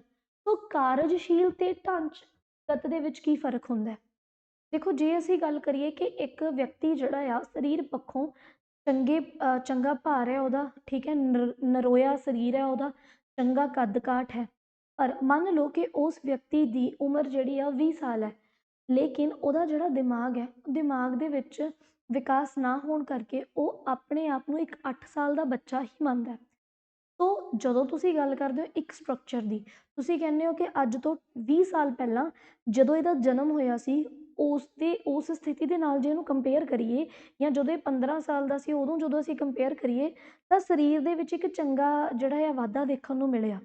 ਪਰ ਜਦੋਂ ਅਸੀਂ ਗੱਲ ਕਰਦੇ ਹਾਂ ਵਿਕਾਸ ਦੀ, ਤਾਂ ਵਿਕਾਸ ਦੇ ਵਿੱਚ ਅਸੀਂ ਕਾਰਜਸ਼ੀਲ ਸਥਿਤੀਆਂ ਜਿਹੜੀਆਂ ਨੇ ਉਹਨਾਂ ਨੂੰ ਜ਼ਿਆਦਾ ਤਵੱਜੋ ਦਿੰਦੇ ਹਾਂ। ਕਹਿਣ ਦਾ ਮਤਲਬ ਕੀ ਆ ਕਿ ਅਸੀਂ ਇਹ ਦੇਖਾਂਗੇ ਕਿ ਅਗਰ ਉਹਦੀ ਉਮਰ 20 ਸਾਲ ਆ ਤਾਂ 20 ਸਾਲ ਦੇ ਬੱਚੇ ਦੇ ਮੁਤਾਬਕ ਉਹਨੂੰ ਜਿਹੜੀਆਂ ਚੀਜ਼ਾਂ ਸਮਝਣੀਆਂ ਚਾਹੀਦੀਆਂ ਸੀ, ਜਿਹੜੀਆਂ ਚੀਜ਼ਾਂ ਬਾਰੇ ਉਹਨੂੰ ਜਾਣਕਾਰੀ ਹੋਣੀ ਚਾਹੀਦੀ ਸੀ, ਜਿਸ ਤਰੀਕੇ ਦੇ ਨਾਲ ਉਹਨੂੰ ਆਪਣਾ ਆਲੇ ਦੁਆਲੇ ਨੂੰ ਸਮਝਣਾ ਚਾਹੀਦਾ, ਕਿ ਉਹ ਸਮਝ ਪਾ ਰਿਹਾ ਜਾਂ ਨਹੀਂ। ਸੋ ਇਹਦੇ ਵਿੱਚ ਕਈ ਵਾਰੀ ਕੀ ਹੁੰਦਾ ਕਿ ਮੰਨ ਲਓ ਹੋ ਸਕਦਾ ਕਿ ਅਸੀਂ 20 ਸਾਲ ਦੇ ਬੱਚੇ ਦੀ ਇੱਕ ਹਾਈਟ ਜਿਹੜੀ ਆ ਐਵਰੇਜ ਮੰਨ ਕੇ ਚੱਲੀ ਹੋਈ ਹੈ ਕਿ 5 ਫੁੱਟ 8 ਤੋਂ ਉੱਤੇ ਹੋਣੀ ਚਾਹੀਦੀ ਹੈ, 7 ਹੋਣੀ ਚਾਹੀਦੀ ਆ।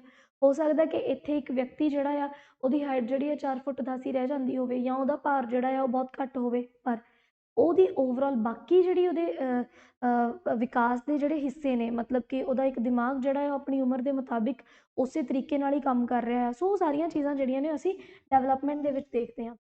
ਅਗਲੀ ਗੱਲ ਕਹਿੰਦੇ ਕਿ ਵਾਧਾ ਜਿਹੜਾ ਹੁੰਦਾ ਆ ਉਹ ਵਿਕਾਸ ਦੇ ਦੁਆਰਾ ਪ੍ਰਭਾਵਿਤ ਕੀਤਾ ਜਾਂਦਾ ਆ। ਸੋ ਇਸੇ ਕਰਕੇ ਕਿਹਾ ਜਾਂਦਾ ਆ ਕਿ ਜਿਹੜਾ ਵਿਕਾਸ ਹੁੰਦਾ ਆ ਉਹ ਆਪਣੇ ਆਪ ਦੇ ਵਿੱਚ ਇੱਕ ਬਹੁਤ ਵੱਡਾ ਹਿੱਸਾ ਆ, ਉਹ ਆਪਣੇ ਆਪ ਦੇ ਵਿੱਚ ਇੱਕ ਬਹੁਤ ਵੱਡਾ ਹਿੱਸਾ ਆ, ਜਿਸ ਦਾ ਇੱਕ ਪਾਰਟ ਹੁੰਦਾ ਆ ਵਾਧਾ, ਜਿਸ ਦਾ ਇੱਕ ਪਾਰਟ ਹੁੰਦਾ ਆ ਵਾਧਾ। ਤੋਂ ਗਰੋਥ ਆਪਣੇ ਆਪ ਦੇ ਵਿੱਚ ਇੱਕ ਬਹੁਤ ਛੋਟੀ ਜੀ ਡੈਫੀਨੇਸ਼ਨ ਆਪਣੇ ਕੋਲ, ਬਟ ਡਿਵੈਲਪਮੈਂਟ ਜਿਹੜੀ ਆ, ਵਿਕਾਸ ਜਿਹੜਾ ਆ ਵਾਧੇ ਤੇ ਡਿਪੈਂਡ ਨਹੀਂ ਕਰਦਾ। ਵਿਕਾਸ ਕਦੇ ਇਸ ਚੀਜ਼ ਤੇ ਡਿਪੈਂਡ ਨਹੀਂ ਕਰਦਾ ਕਿ ਬੰਦਾ ਫਿਜ਼ੀਕਲੀ ਕਿੰਨਾ ਗਰੋ ਕਰ ਰਿਹਾ ਜਾਂ ਨਹੀਂ ਕਰ ਰਿਹਾ, ਇਹਦੇ ਵਿੱਚ ਉਹਦੀ ਓਵਰਆਲ ਬਾਕੀ ਸਾਰੀਆਂ ਚੀਜ਼ਾਂ ਜਿਹੜੀਆਂ ਨੇ ਉਹ ਬਹੁਤ ਆ ਜਾਂਦੀਆਂ ਨੇ। ਸੋ ਇੱਥੇ ਅਸੀਂ ਜਿਹੜਾ ਆ ਡਿਫਰੈਂਸ ਦੇਖੇ, ਇੱਥੇ ਤੱਕ ਸਾਨੂੰ ਵਿਕਾਸ ਤੇ ਵਾਧੇ ਦੇ ਵਿੱਚ ਯਾਨੀ ਕਿ ਗਰੋਥ ਤੇ ਜਿਹੜੀ ਡਿਵੈਲਪਮੈਂਟ ਹੈ ਉਹਦੇ ਵਿੱਚ ਬਹੁਤ ਸਾਰੇ ਜਿਹੜੇ ਚੀਜ਼ਾਂ ਨੇ ਉਹਨਾਂ ਦੇ ਵਿੱਚ ਪਤਾ ਲੱਗਿਆ ਹੋਊਗਾ। ਮੇਨ ਜੋ ਪੇਪਰ ਦੇ ਵਿੱਚ ਸਵਾਲ ਜਿਹੜੇ ਪੁੱਛੇ ਜਾਂਦੇ ਹੁੰਦੇ ਨੇ ਉਹਦੇ ਵਿੱਚ ਹੁੰਦਾ ਕਿ ਅਲੱਗ-ਅਲੱਗ ਵਰਕਰਸ ਨੇ ਇਹਨਾਂ ਚੀਜ਼ਾਂ ਨੂੰ ਆਪਣੇ ਹਿਸਾਬ ਨਾਲ ਅਲੱਗ-ਅਲੱਗ ਤਰੀਕੇ ਦੇ ਨਾਲ ਡਿਫਾਈਨ ਕੀਤਾ। ਸੋ ਬਹੁਤ ਸਾਰੇ ਵਰਕਰਸ ਦਾ ਜਿਹੜਾ ਕੰਮ ਹੈ, ਉਹਨਾਂ ਦੀਆਂ ਜਿਹੜੀਆਂ ਥਿਊਰੀਜ਼ ਨੇ ਇਹ ਸਾਡੇ ਬਾਲ ਵਿਕਾਸ ਦੇ ਵਿੱਚ ਔਰ ਮਨੋਵਿਗਿਆਨ ਦੇ ਵਿੱਚ ਬਹੁਤ ਜਗ੍ਹਾ ਦੇ ਉੱਤੇ ਪੁੱਛੇ ਜਾਂਦੇ ਨੇ। ਸੋ ਇਸ ਕਰਕੇ ਇਹਨਾਂ ਨੂੰ ਪੜ੍ਹਨਾ ਔਰ ਸਮਝਣਾ ਬਹੁਤ ਜ਼ਰੂਰੀ ਹੈ। ਸੋ ਕਹਿੰਦੇ ਵੀ ਇੱਕ ਜੈਰਸਲਿਟ ਹੋਏ ਨੇ, ਠੀਕ ਹੈ, ਜੈਰਸਲਿਟ ਸੀਗੇ, ਟੈਲਫੋਰਡ ਸੀਗੇ ਤੇ ਆਪਣੇ ਕੋਲ ਸੀਗੇ ਸਾਉਰੇ। ਸੋ ਇਹ ਤਿੰਨ ਬੰਦੇ ਸੀ। ਇਹਨਾਂ ਨੇ ਕਿਹਾ ਕਿ ਵਿਕਾਸ ਇੱਕ ਉਪਜਾਊ ਅੰਡਕੋਸ਼ ਤੋਂ ਇੱਕ ਪਰਿਪੱਕ ਕਾਰਜਸ਼ੀਲ ਜੀਵ ਦੇ ਉਭਰਨ ਵਿੱਚ ਸ਼ਾਮਲ ਪ੍ਰਕਿਰਿਆ ਦੇ ਗੁੰਝਲਦਾਰ ਸਮੂਹ ਨੂੰ ਦਰਸਾਉਂਦਾ ਹੈ। ਸੋ ਇਹਨਾਂ ਦਾ ਮਤਲਬ ਕੀ ਹੈ ਕਿ ਬੇਸਿਕਲੀ ਜਦੋਂ ਇੱਕ ਬੱਚਾ ਮਾਂ ਦੇ ਗਰਭ ਦੇ ਵਿੱਚ ਹੁੰਦਾ ਹੈ, ਜਦੋਂ ਹਜੇ ਉਹਦੀ ਪੂਰੀ ਸਰੀਰਕ ਡਿਵੈਲਪਮੈਂਟ ਹੋਈ ਵੀ ਨਹੀਂ ਹੁੰਦੀ, ਜਦੋਂ ਉਹਦੀ ਸਰੀਰਕ ਬਣਤਰ ਜਿਹੜੀ ਆ ਹਜੇ ਚੱਲ ਰਹੀ ਹੁੰਦੀ ਆ, ਉਸ ਤੋਂ ਜਦੋਂ ਡੇ 1 ਤੋਂ ਮਾਂ ਦੇ ਗਰਭ ਦੇ ਵਿੱਚ ਇੱਕ ਬੱਚਾ ਆਉਂਦਾ ਹੈ, ਉੱਥੋਂ ਹੀ ਜਿਹੜਾ ਵਿਕਾਸ ਹੈ ਉਹ ਸ਼ੁਰੂ ਹੋ ਜਾਂਦਾ ਹੈ। ਤੇ ਇੱਕ ਗੁੰਝਲਦਾਰ ਪ੍ਰਕਿਰਿਆ ਆ ਜੋ ਉਦੋਂ ਤੱਕ ਚੱਲਦੀ ਰਹਿੰਦੀ ਹੈ ਜਦੋਂ ਤੱਕ ਜਿਹੜਾ ਆ ਉਹਦੀ ਮੌਤ ਨਹੀਂ ਹੋ ਜਾਂਦੀ, ਹੈ ਨਾ। ਇਹ ਸਾਰੀਆਂ ਚੀਜ਼ਾਂ ਨੇ। ਹਰਲੌਕ ਜਿਹੜੇ ਨੇ ਉਹਨਾਂ ਨੇ ਕਿਹਾ ਕਿ ਵਿਕਾਸ ਵੱਧ ਰਹੀ ਪਰਤ ਤੱਕ ਸੀਮਿਤ ਨਹੀਂ ਹੈ, ਇਸ ਦੀ ਬਜਾਏ ਇਸ ਵਿੱਚ ਪਰਿਪੱਕਤਾ ਦੇ ਟੀਚੇ ਵੱਲ ਤਬਦੀਲੀਆਂ ਦੀ ਪ੍ਰਗਤੀਸ਼ੀਲ ਲੜੀ ਸ਼ਾਮਲ ਹੈ। ਉਹਨਾਂ ਨੇ ਕੀ ਕਿਹਾ ਕਿ ਵੱਧ ਰਹੀ ਪਰਤ ਦਾ ਮਤਲਬ ਹੈ ਕਿ ਸਰੀਰਕ ਪੱਖੋਂ ਜੋ ਤੁਸੀਂ ਇੱਕ ਬੰਦੇ ਨੂੰ ਦੇਖ ਰਹੇ ਹੋ ਕਿ ਉਹ ਲਗਾਤਾਰ ਵੱਧ ਰਿਹਾ ਹੈ, ਠੀਕ ਹੈ, ਇਹਨੂੰ ਅਸੀਂ ਵਿਕਾਸ ਨਹੀਂ ਕਹਿੰਦੇ, ਬਲਕਿ ਵਿਕਾਸ ਕੀ ਹੈ, ਉਹਨਾਂ ਦੇ ਹਿਸਾਬ ਨਾਲ ਵਿਕਾਸ ਜੋ ਹੈ ਪਰਿਪੱਕਤਾ ਦੇ ਟੀਚੇ, ਯਾਨੀ ਕਿ ਤੁਸੀਂ ਮੈਂਟਲੀ ਅੱਜ ਜਿੰਨੇ ਮੈਚੋਰ ਹੋ, ਇਸ ਤੋਂ ਜ਼ਿਆਦਾ ਤੁਸੀਂ ਜਿੰਨਾ ਡੇ ਬਾਏ ਡੇ ਮੈਚੋਰ ਹੁੰਦੇ ਜਾ ਰਹੇ ਹੋ, ਚੀਜ਼ਾਂ ਨੂੰ ਲੈ ਕੇ ਤੁਹਾਡੀ ਸਮਝ ਜਿਹੜੀ ਆ ਉਹ ਬਦਲਦੀ ਜਾ ਰਹੀ ਆ। ਇਸ ਚੀਜ਼ ਨੂੰ ਉਹਨਾਂ ਨੇ ਕਿਹਾ ਕਿ ਵਿਕਾਸ ਕਹਿਣਾ ਚਾਹੀਦਾ। ਅਗਲੀ ਗੱਲ, ਵਿਕਾਸ ਦੇ ਕਾਰਨ ਮਨੁੱਖ ਵਿੱਚ ਨਵੀਆਂ ਕਾਬਲੀਅਤਾਂ ਪੈਦਾ ਹੁੰਦੀਆਂ ਨੇ। ਸੋ ਇਹ ਸਾਰੀਆਂ ਚੀਜ਼ਾਂ ਅਸੀਂ ਤਾਂ ਉਮਰ ਸਿੱਖਦੇ ਰਹਿੰਦੇ ਹਾਂ। ਹੋ ਸਕਦਾ ਕਿ ਇੱਕ ਵਿਅਕਤੀ ਜਿਹੜਾ ਆ ਉਹ 60 ਸਾਲ ਦੀ ਉਮਰ ਦੇ ਵਿੱਚ ਕੋਈ ਨਵਾਂ ਗੁਣ ਸਿੱਖੇ, ਠੀਕ ਹੈ, ਤਾਂ ਇਹ ਕਾਰਜਸ਼ੀਲ ਇੱਕ ਆਪਣੇ ਕੋਲ ਪ੍ਰੋਸੈਸ ਹੁੰਦਾ ਆ। ਉਸ ਤੋਂ ਬਾਅਦ ਇੱਕ ਜੀ ਐਂਡਰਸਨ ਨੇ, ਜਿਨ੍ਹਾਂ ਦਾ ਕੰਮ ਜਿਹੜਾ ਆ ਬਹੁਤ ਐਗਜ਼ਾਮਸ ਦੇ ਵਿੱਚ ਕਈ ਵਾਰੀ ਪੁੱਛਿਆ ਜਾਂਦਾ ਕਿ ਵਿਕਾਸ ਵਾਧਾ ਦੇ ਨਾਲ ਨਾਲ ਵਿਵਹਾਰ ਵਿੱਚ ਵੀ ਤਬਦੀਲੀਆਂ ਦੇ ਸੰਬੰਧਿਤ ਨੂੰ, ਜੋ ਕਿ ਉਸਦੇ ਵਾਤਾਵਰਣ ਦੀਆਂ ਸਥਿਤੀਆਂ ਦੇ ਨਤੀਜੇ ਵਜੋਂ ਹੁੰਦਾ ਹੈ। ਕਹਿਣਾ ਕੀ ਚਾਹੁੰਦੇ ਨੇ, ਉਹ ਕਹਿੰਦੇ ਕਿ ਵਿਕਾਸ ਨੂੰ ਤੁਸੀਂ ਸਿਰਫ ਇਹ ਨਹੀਂ ਕਹਿ ਸਕਦੇ ਕਿ ਜਿਹੜਾ ਸਾਡਾ ਇੱਕ ਬੇਸਿਕਲੀ ਮੈਂਟਲੀ ਜੋ ਅਸੀਂ ਮੈਚੋਰ ਹੋ ਰਹੇ ਹਾਂ, ਸਾਡੇ ਵਿਵਹਾਰ ਦੇ ਵਿੱਚ ਵੀ ਜੋ ਤਬਦੀਲੀਆਂ ਆਉਂਦੀਆਂ ਨੇ, ਤੇ ਇਹ ਤਬਦੀਲੀਆਂ ਆਉਂਦੀਆਂ ਨੇ ਸਾਡੇ ਆਲੇ ਦੁਆਲੇ ਕਰਕੇ, ਤੇ ਆਲੇ ਦੁਆਲੇ ਕਰਕੇ ਸਾਡੇ ਵਿਵਹਾਰ ਦੇ ਵਿੱਚ ਆਈਆਂ ਹੋਈਆਂ ਤਬਦੀਲੀਆਂ ਨੂੰ ਵਿਕਾਸ ਕਹਿਣਾ ਚਾਹੀਦਾ ਆ। ਉਸ ਤੋਂ ਬਾਅਦ ਆਉਂਦੇ ਨੇ ਸਾਡੇ ਹੇਨਜ਼ ਵਰਨਰ। ਸੋ ਹੇਨਜ਼ ਵਰਨਰ ਕਹਿੰਦੇ ਕਿ ਜਿਹੜੀ ਡਿਵੈਲਪਮੈਂਟ ਹੁੰਦੀ ਆ ਇਹਦੇ ਵਿੱਚ ਦੋ ਪ੍ਰੋਸੈਸ ਹੁੰਦੇ ਨੇ, ਇੱਕ ਹੁੰਦੀ ਆ ਇੰਟੀਗ੍ਰੇਸ਼ਨ ਤੇ ਇੱਕ ਹੁੰਦੀ ਆ ਡਿਫਰੈਂਸ਼ੀਏਸ਼ਨ। ਤਾਂ ਇੰਟੀਗ੍ਰੇਸ਼ਨ ਤੇ ਡਿਫਰੈਂਸ਼ੀਏਸ਼ਨ ਇਹ ਕੀ ਚੀਜ਼ਾਂ ਨੇ? ਦੇਖੋ, ਇੰਟੀਗ੍ਰੇਸ਼ਨ ਦਾ ਮਤਲਬ ਏਕੀਕਰਨ। ਏਕੀਕਰਨ ਦੇ ਵਿੱਚ ਕਿਹੜੀਆਂ-ਕਿਹੜੀਆਂ ਚੀਜ਼ਾਂ ਆ ਜਾਣਗੀਆਂ ਕਿ ਉਹ ਬੱਚਾ ਆਪਣੇ ਪਰਿਵਾਰ ਤੋਂ ਕਿਹੜੀਆਂ-ਕਿਹੜੀਆਂ ਚੀਜ਼ਾਂ ਸਿੱਖ ਰਿਹਾ ਆ, ਆਲੇ ਦੁਆਲੇ ਤੋਂ ਕਿਹੜੀਆਂ ਚੀਜ਼ਾਂ ਸਿੱਖ ਰਿਹਾ ਆ, ਠੀਕ ਹੈ, ਉਹਨੂੰ ਕਿਸ ਤਰ੍ਹਾਂ ਦਾ ਭੋਜਨ ਮਿਲ ਰਿਹਾ ਆ। ਇਹ ਸਾਰੀਆਂ ਚੀਜ਼ਾਂ ਮਿਲ ਕੇ ਉਹਦਾ ਜੋ ਇੱਕ ਓਵਰਆਲ ਉਹਦਾ ਵਿਕਾਸ ਕਰਦੀਆਂ ਨੇ, ਉਹ ਗੱਲਾਂ ਆ ਜਾਂਦੀਆਂ। ਤੇ ਡਿਫਰੈਂਸ਼ੀਏਸ਼ਨ, ਹੁਣ ਜਿਵੇਂ ਮੈਂ ਬਾਰ-ਬਾਰ ਗੱਲ ਕਰ ਰਹੀ ਹਾਂ ਕਿ ਇੱਕ ਪਰਿਵਾਰ ਦੇ ਵਿੱਚ ਅਗਰ 5 ਜੀਅ ਰਹਿੰਦੇ ਨੇ ਤੇ ਉਹ 5 ਦੇ 5 ਜੀਅ ਕਿਸੇ ਵੀ ਪੱਖ ਦੇ ਉੱਤੇ ਇੱਕੋ ਤਰੀਕੇ ਨਾਲ ਨਹੀਂ ਸੋਚਦੇ, ਕਿਸੇ ਵੀ ਚੀਜ਼ ਨੂੰ ਲੈ ਕੇ ਉਹਨਾਂ ਦਾ ਜਿਹੜਾ ਰਿਐਕਸ਼ਨ ਆ ਉਹ ਵੀ ਅਲੱਗ ਹੁੰਦਾ ਆ। ਸੋ ਵਿਕਾਸ ਇੱਕ ਉਹਨਾਂ ਦੇ ਹਿਸਾਬ ਨਾਲ ਕੀ ਆ, ਏਕੀਕਰਨ ਤੇ ਵਿਭਿੰਨਤਾ। ਏਕੀਕਰਨ ਦੇ ਵਿੱਚ ਜਿਹੜੀਆਂ ਮੇਰੇ ਕੋਲ ਕੁਝ ਸਿਮਿਲੈਰਿਟੀਜ਼ ਆ ਜਾਣਗੀਆਂ ਮੇਰੀ ਫੈਮਿਲੀ ਦੇ ਨਾਲ, ਮੇਰੇ ਆਲੇ ਦੁਆਲੇ ਦੇ ਨਾਲ, ਫਿਰ ਉਹ ਚਾਹੇ ਸਰੀਰਕ ਪੱਖੋਂ ਹੋਣ, ਵੀ ਮੇਰੀ ਸ਼ਕਲ ਜਿਹੜੀ ਆ ਉਹ ਮੇਰੇ ਪੇਰੈਂਟਸ ਨਾਲ ਮਿਲਦੀ ਹੋਵੇ, ਹੋ ਸਕਦਾ ਮੇਰੀ ਆਵਾਜ਼ ਜਿਹੜੀ ਆ ਮੇਰੇ ਪੇਰੈਂਟਸ ਨਾਲ, ਮਤਲਬ ਮੰਮਾ ਨਾਲ ਜਾਂ ਫਾਦਰ ਨਾਲ ਮਿਲਦੀ ਹੋਵੇ, ਉਹ ਸਾਰੀਆਂ ਚੀਜ਼ਾਂ ਪਲੱਸ ਜੋ ਮੇਰੇ ਅੰਦਰ ਵਿਭਿੰਨਤਾ ਆਈ ਆ, ਇਹ ਦੋਨੋਂ ਚੀਜ਼ਾਂ ਮੇਰੇ ਇਨਵਾਇਰਮੈਂਟ ਕਰਕੇ ਆਈਆਂ ਨੇ। ਸੋ ਇਹਨਾਂ ਦੋਨਾਂ ਨੂੰ ਹੀ ਸਮਝਣ ਦਾ ਨਾਮ ਜਿਹੜਾ ਉਹਨਾਂ ਨੇ ਵਿਕਾਸ ਨੂੰ ਦਿੱਤਾ। ਅਗਲੀ ਗੱਲ ਕਰਦੇ ਹਾਂ ਸਾਡੇ ਕੋਲ ਟਾਈਪਸ ਆਫ ਡਿਵੈਲਪਮੈਂਟ ਦੀ। ਸੋ ਵਿਕਾਸ ਦੀਆਂ ਜੇ ਅਸੀਂ ਕਿਸਮਾਂ ਦੀ ਗੱਲ ਕਰੀਏ ਤਾਂ ਸਭ ਤੋਂ ਪਹਿਲਾਂ ਸਾਡੇ ਕੋਲ ਫਿਜ਼ੀਕਲ ਡਿਵੈਲਪਮੈਂਟ ਆ ਜਾਂਦੀ ਆ, ਸਰੀਰਕ ਵਿਕਾਸ ਆ ਜਾਂਦਾ ਹੈ। तो एक बच्चे ਦੇ ਜੀਵਨ ਵਿੱਚ ਸਭ ਤੋਂ ਵੱਧ ਜਿਹੜਾ ਮਾਨਤਾ ਪ੍ਰਾਪਤ ਜਾਂ ਦੇਖਣਯੋਗ ਤਬਦੀਲੀ ਹੁੰਦੀ ਆ ਉਹ ਉਹਦਾ ਸਰੀਰਕ ਵਿਕਾਸ ਹੁੰਦਾ ਆ ਕਿਉਂਕਿ ਇਹਨੂੰ ਅਸੀਂ ਦੇਖ ਸਕਦੇ ਹਾਂ ਓਬਜ਼ਰਵ ਕਰ ਸਕਦੇ ਹਾਂ ਤੇ ਇਹਦੇ ਵਾਸਤੇ ਸਾਨੂੰ ਬਹੁਤ ਹੀ ਜ਼ਿਆਦਾ ਜਿਹੜੀ ਇੱਕ ਨੌਲੇਜ ਆ ਜਾਣਕਾਰੀ ਦੀ ਲੋੜ ਨਹੀਂ ਹੁੰਦੀ ਇੱਕ ਆਮ ਬੰਦਾ ਜਿਹੜਾ ਆ ਉਹ ਵੀ ਇਸ ਚੀਜ਼ ਸਮਝ ਲੈਂਦਾ ਆ ਕਿ ਇੱਕ ਬੱਚੇ ਦੀ ਜਿਹੜੀ ਐਵਰੇਜ ਗਰੋਥ ਆ ਇੱਕ ਬੱਚੇ ਦਾ ਫਿਜ਼ੀਕਲ ਜੋ ਉਹਦਾ ਡਿਵੈਲਪ ਹੋਣਾ ਆ ਉਹ ਐਵਰੇਜਲੀ ਕਿਸ ਤਰੀਕੇ ਦਾ ਹੋਣਾ ਚਾਹੀਦਾ ਸੋ ਇਹਦੇ ਵਿੱਚ ਕਿਉਂਕਿ ਸਾਡੇ ਕੋਲ ਕੀ ਹੈ ਕਿ ਸਾਡਾ ਜਿਹੜਾ ਦਿਮਾਗ ਹੈ ਠੀਕ ਹੈ ਸਾਡਾ ਦਿਮਾਗ ਸਾਡੇ ਪੂਰੇ ਦੇ ਪੂਰੇ ਸਿਸਟਮ ਨੂੰ ਕੰਟਰੋਲ ਕਰਦਾ ਹੈ ਤੇ ਦਿਮਾਗ ਦੇ ਵਿੱਚ ਸਾਡੇ ਕੋਲ ਸਾਡਾ ਜਿਹੜਾ ਸਿਸਟਮ ਹੈ ਉਹਨੂੰ ਅਸੀਂ ਬੇਸਿਕਲੀ ਸਥੂਲ ਕੌਸ਼ਲ ਤੇ ਸਾਡੇ ਕੋਲ ਸੂਖਮ ਕੌਸ਼ਲ ਇਹਨਾਂ ਦੋ ਦੇ ਵਿੱਚ ਡਿਵਾਈਡ ਕਰ ਲੈਂਦੇ ਆ ਕਹਿਣ ਦਾ ਮਤਲਬ ਕੀ ਆ ਕਿ ਬ੍ਰੇਨ ਦਾ ਜਿਹੜਾ ਹਿੱਸਾ ਹੁੰਦਾ ਸਾਡਾ ਦਿਮਾਗ ਜਿਹੜਾ ਆ ਉਹ ਸਾਡੀਆਂ ਮਾਸਪੇਸ਼ੀਆਂ ਕਿਉਂਕਿ ਮਾਸਪੇਸ਼ੀਆਂ ਦੋ ਤਰ੍ਹਾਂ ਦੀਆਂ ਨੇ ਇੱਕ ਸਥੂਲ ਮਾਸਪੇਸ਼ੀਆਂ ਨੇ ਜਿਹੜੀਆਂ ਕਿ ਆਕਾਰ ਦੇ ਵਿੱਚ ਬਹੁਤ ਵੱਡੀਆਂ ਹੁੰਦੀਆਂ ਨੇ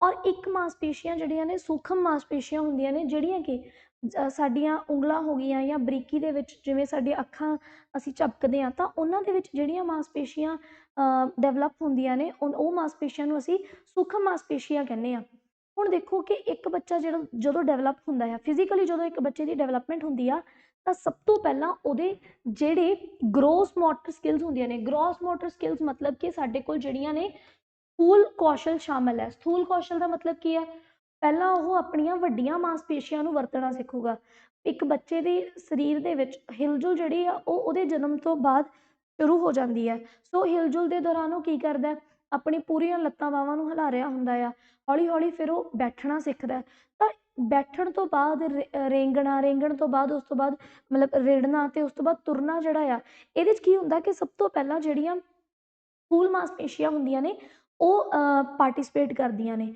ਸੋ ਜਦੋਂ ਉੱਥੋਂ ਡਿਵੈਲਪਮੈਂਟ ਹੋ ਜਾਂਦੀ ਆ ਕਿ ਉਹਨੂੰ ਤੁਰਨਾ ਆ ਜਾਂਦਾ ਛਾਲਾਂ ਮਾਰਨੀਆਂ ਆ ਜਾਂਦੀਆਂ ਨੇ ਹੌਲੀ ਹੌਲੀ ਚੀਜ਼ਾਂ ਨੂੰ ਫੜਨਾ ਆ ਜਾਂਦਾ ਠੀਕ ਹੈ ਇਹ ਸਾਰਾ ਕੁਝ ਆ ਜਾਂਦਾ ਇਸ ਤੋਂ ਬਾਅਦ ਜੇ ਅਸੀਂ ਗੱਲ ਕਰੀਏ ਚਿੱਤਰਕਾਰੀ ਦੀ ਲਿਖਣ ਦੀ ਡਰਾਇੰਗ ਦੀ ਮਤਲਬ ਕਿ ਜਿਹਦੇ ਵਿੱਚ ਮੇਰੇ ਜਿਹੜੇ ਹੱਥ ਨੇ ਮੇਰੀਆਂ ਫਿੰਗਰਸ ਜਿਹੜੀਆਂ ਨੇ ਉਹ ਡਿਵੈਲਪ ਹੋਣਗੀਆਂ ਤਾਂ ਇਹਦੇ ਵਿੱਚ ਜਿਹੜੀਆਂ ਮਾਸਪੇਸ਼ੀਆਂ ਹੁੰਦੀਆਂ ਨੇ ਉਹ ਬੜੀਆਂ ਸੂਖਮ ਹੁੰਦੀਆਂ ਨੇ ਤੇ ਇਹਨਾਂ ਨੂੰ ਸਾਡੇ ਦਿਮਾਗ ਦਾ ਜਿਹੜਾ ਸੂਖਮ ਕੌਸ਼ਲ ਸਿਸਟਮ ਹੈ ਯਾਨੀ ਕਿ ਸਾਡੇ ਕੋਲ ਜਿਹੜਾ ਮੋਟਰ ਸਕਿੱਲਸ ਹੁੰਦੀਆਂ ਨੇ ਜਿਨ੍ਹਾਂ ਨੂੰ ਕਿ ਅਸੀਂ ਫਾਈਨ ਮੋਟਰ ਸਕਿੱਲਸ ਕਹਿ ਦਿੰਦੇ ਹਾਂ ਇਹਨਾਂ ਸਾਰੀਆਂ ਚੀਜ਼ਾਂ ਨੂੰ ਸਿੱਖਣ ਵਾਸਤੇ ਬੱਚਾ ਜਿਹੜਾ ਆ ਟਾਈਮ ਲੈਂਦਾ ਆ ਜਿਵੇਂ ਕਿ ਉਹ ਲਿਖਣਾ ਸਿੱਖਦਾ ਆ ਚਿੱਤਰਕਾਰੀ ਕਰਨਾ ਸਿੱਖਦਾ ਜਿੰਨਾ ਵੀ ਬਰੀਕੀ ਕੰਮ ਕਰਦਾ ਉਹ ਅਗਲੀ ਗੱਲ ਇਹ ਵਿਕਾਸ ਜ਼ਿਆਦਾਤਰ ਬੱਚੇ ਦੀ ਸਿਹਤ ਅਤੇ ਪੋਸ਼ਣ ਸਥਿਤੀ ਕਿਉਂਕਿ ਦੇਖੋ ਜਦੋਂ ਤੁਸੀਂ ਇੱਕ ਡਿਵੈਲਪਮੈਂਟ ਵਿਕਾਸ ਦੀ ਗੱਲ ਕਰ ਰਹੇ ਹੋ ਸਰੀਰਕ ਪੱਖੋਂ ਤਾਂ ਸਰੀਰ ਨੂੰ ਚੰਗੇ ਵਾਧੇ ਵਾਸਤੇ ਚੰਗੇ ਪੋਸ਼ਣ ਦੀ ਜ਼ਰੂਰਤ ਆ ਚੰਗੀ ਨੀਂਦ ਦੀ ਜ਼ਰੂਰਤ ਆ ਉਹਨਾਂ ਸਾਰੇ ਫਿਜ਼ੀਕਲ ਫੈਕਟਰਸ ਦੀ ਜ਼ਰੂਰਤ ਆ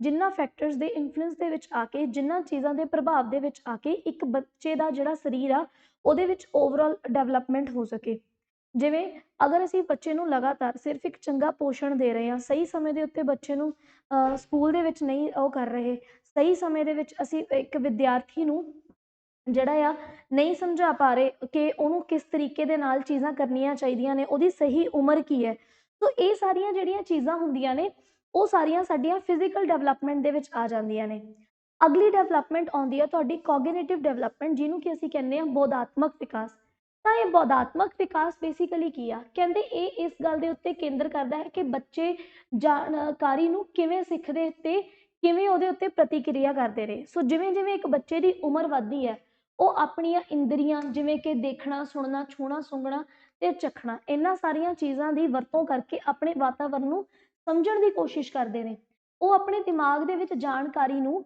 ਦਰਜ ਕਰਦੇ ਨੇ ਤੇ ਇਸ ਨੂੰ ਫਿਰ ਆਪਣੀ ਯਾਦਾਸ਼ਤ ਦੇ ਵਿੱਚ ਰੱਖਦੇ ਨੇ ਜਿਹਦੇ ਤੋਂ ਉਹਨਾਂ ਨੂੰ ਪਤਾ ਲੱਗਦਾ ਸੋ ਜਦੋਂ ਇੱਕ ਬੱਚੇ ਦਾ ਜਨਮ ਹੁੰਦਾ ਉਹ ਆਪਣੇ ਆਲੇ ਦੁਆਲੇ ਬਹੁਤ ਸਾਰੀਆਂ ਚੀਜ਼ਾਂ ਨੂੰ ਦੇਖਦਾ ਹਰ ਇੱਕ ਚੀਜ਼ ਉਹਦੇ ਲਈ ਇੱਕ ਹੈਰਾਨੀਜਨਕ ਚੀਜ਼ ਹੁੰਦੀ ਹੈ ਕਿਉਂਕਿ ਉਹਨੂੰ ਪਤਾ ਨਹੀਂ ਹੁੰਦਾ ਕਿ ਇਸ ਤੋਂ ਪਹਿਲਾਂ ਉਹਨੇ ਇਹੋ ਜਿਹਾ ਕੁਝ ਦੇਖਿਆ ਨਹੀਂ ਹੁੰਦਾ ਤਾਂ ਜਿਵੇਂ ਜਿਵੇਂ ਉਹ ਚੀਜ਼ਾਂ ਨੂੰ ਦੇਖਦਾ ਜਾਂਦਾ ਓਬਜ਼ਰਵ ਕਰਕੇ ਆਪਣੇ ਮਾਈਂਡ ਦੇ ਵਿੱਚ ਰੱਖਣਾ ਸ਼ੁਰੂ ਕਰ ਦਿੰਦਾ ਫਿਰ ਜਿੱਦਾਂ ਦੀ ਚੀਜ਼ ਉਹਨੇ ਪਹਿਲਾਂ ਦੇਖੀ ਹੁੰਦੀ ਆ ਉਹਦੇ ਨਾਲ ਦੀ ਸੇਮ ਚੀਜ਼ ਅਗਰ ਉਹਨੂੰ ਆਪਣੇ ਆਲੇ ਦੁਆਲੇ 'ਚ ਦੇਖਣ ਨੂੰ ਮਿਲਦੀ ਹੈ ਤਾਂ ਫਿਰ ਉਹਨੂੰ ਯਾਦ ਆਉਂਦਾ ਵੀ ਇਹ ਚੀਜ਼ ਮੈਂ ਪਹਿਲਾਂ ਵੀ ਦੇਖੀ ਹੋਈ ਆ ਸੋ ਜਿਹੜਾ ਇੱਕ ਬੋਧਾਤਮਕ ਵਿਕਾਸ ਹੁੰਦਾ ਆ ਉਹ ਬੇਸਿਕਲੀ ਸਾਡੀਆਂ ਜਿਹੜੀਆਂ ਸੈਂਸਿਸ ਨੇ ਸਾਡੀਆਂ ਇੰਦਰੀਆਂ ਨੇ ਚਾਹੇ ਫਿਰ ਅਸੀਂ ਆਲੇ ਦੁਆਲੇ ਦੀਆਂ ਚੀਜ਼ਾਂ ਨੂੰ ਦੇਖ ਲਈਏ ਚਾਹੇ ਅਸੀਂ ਕਿਸੇ ਖਾਸ ਤਰ੍ਹਾਂ ਦੀ ਸਮੈਲ ਜਾਂ ਫ੍ਰੈਗਰੈਂਸ ਨੂੰ ਸੁੰਘੀਏ ਚਾਹੇ ਅਸੀਂ ਟੇਸਟ ਕਰੀਏ ਇਹਨਾਂ ਸਾਰੀਆਂ ਚੀਜ਼ਾਂ ਨੂੰ ਦਿਮਾਗ ਯਾਦ ਰੱਖਦਾ ਅਤੇ ਇਹ ਵਾਲਾ ਜਿਹੜਾ ਦਿਮਾਗ ਹੈ ਇਹ ਬੋਧਾਤਮਕ ਵਿਕਾਸ ਜਿਹੜਾ ਆ ਉਹਦੇ ਵਿੱਚ ਆਉਂਦਾ ਅਗਲੀ ਗੱਲ ਤੁਹਾਡੇ ਕੋਲ ਜਿਹੜੀ ਡਿਵੈਲਪਮੈਂਟ ਆਉਂਦੀ ਆ ਉਹ ਆਉਂਦੀ ਆ ਜੀ ਸੋਸ਼ਲ ਤੇ ਇਮੋਸ਼ਨਲ ਡਿਵੈਲਪਮੈਂਟ।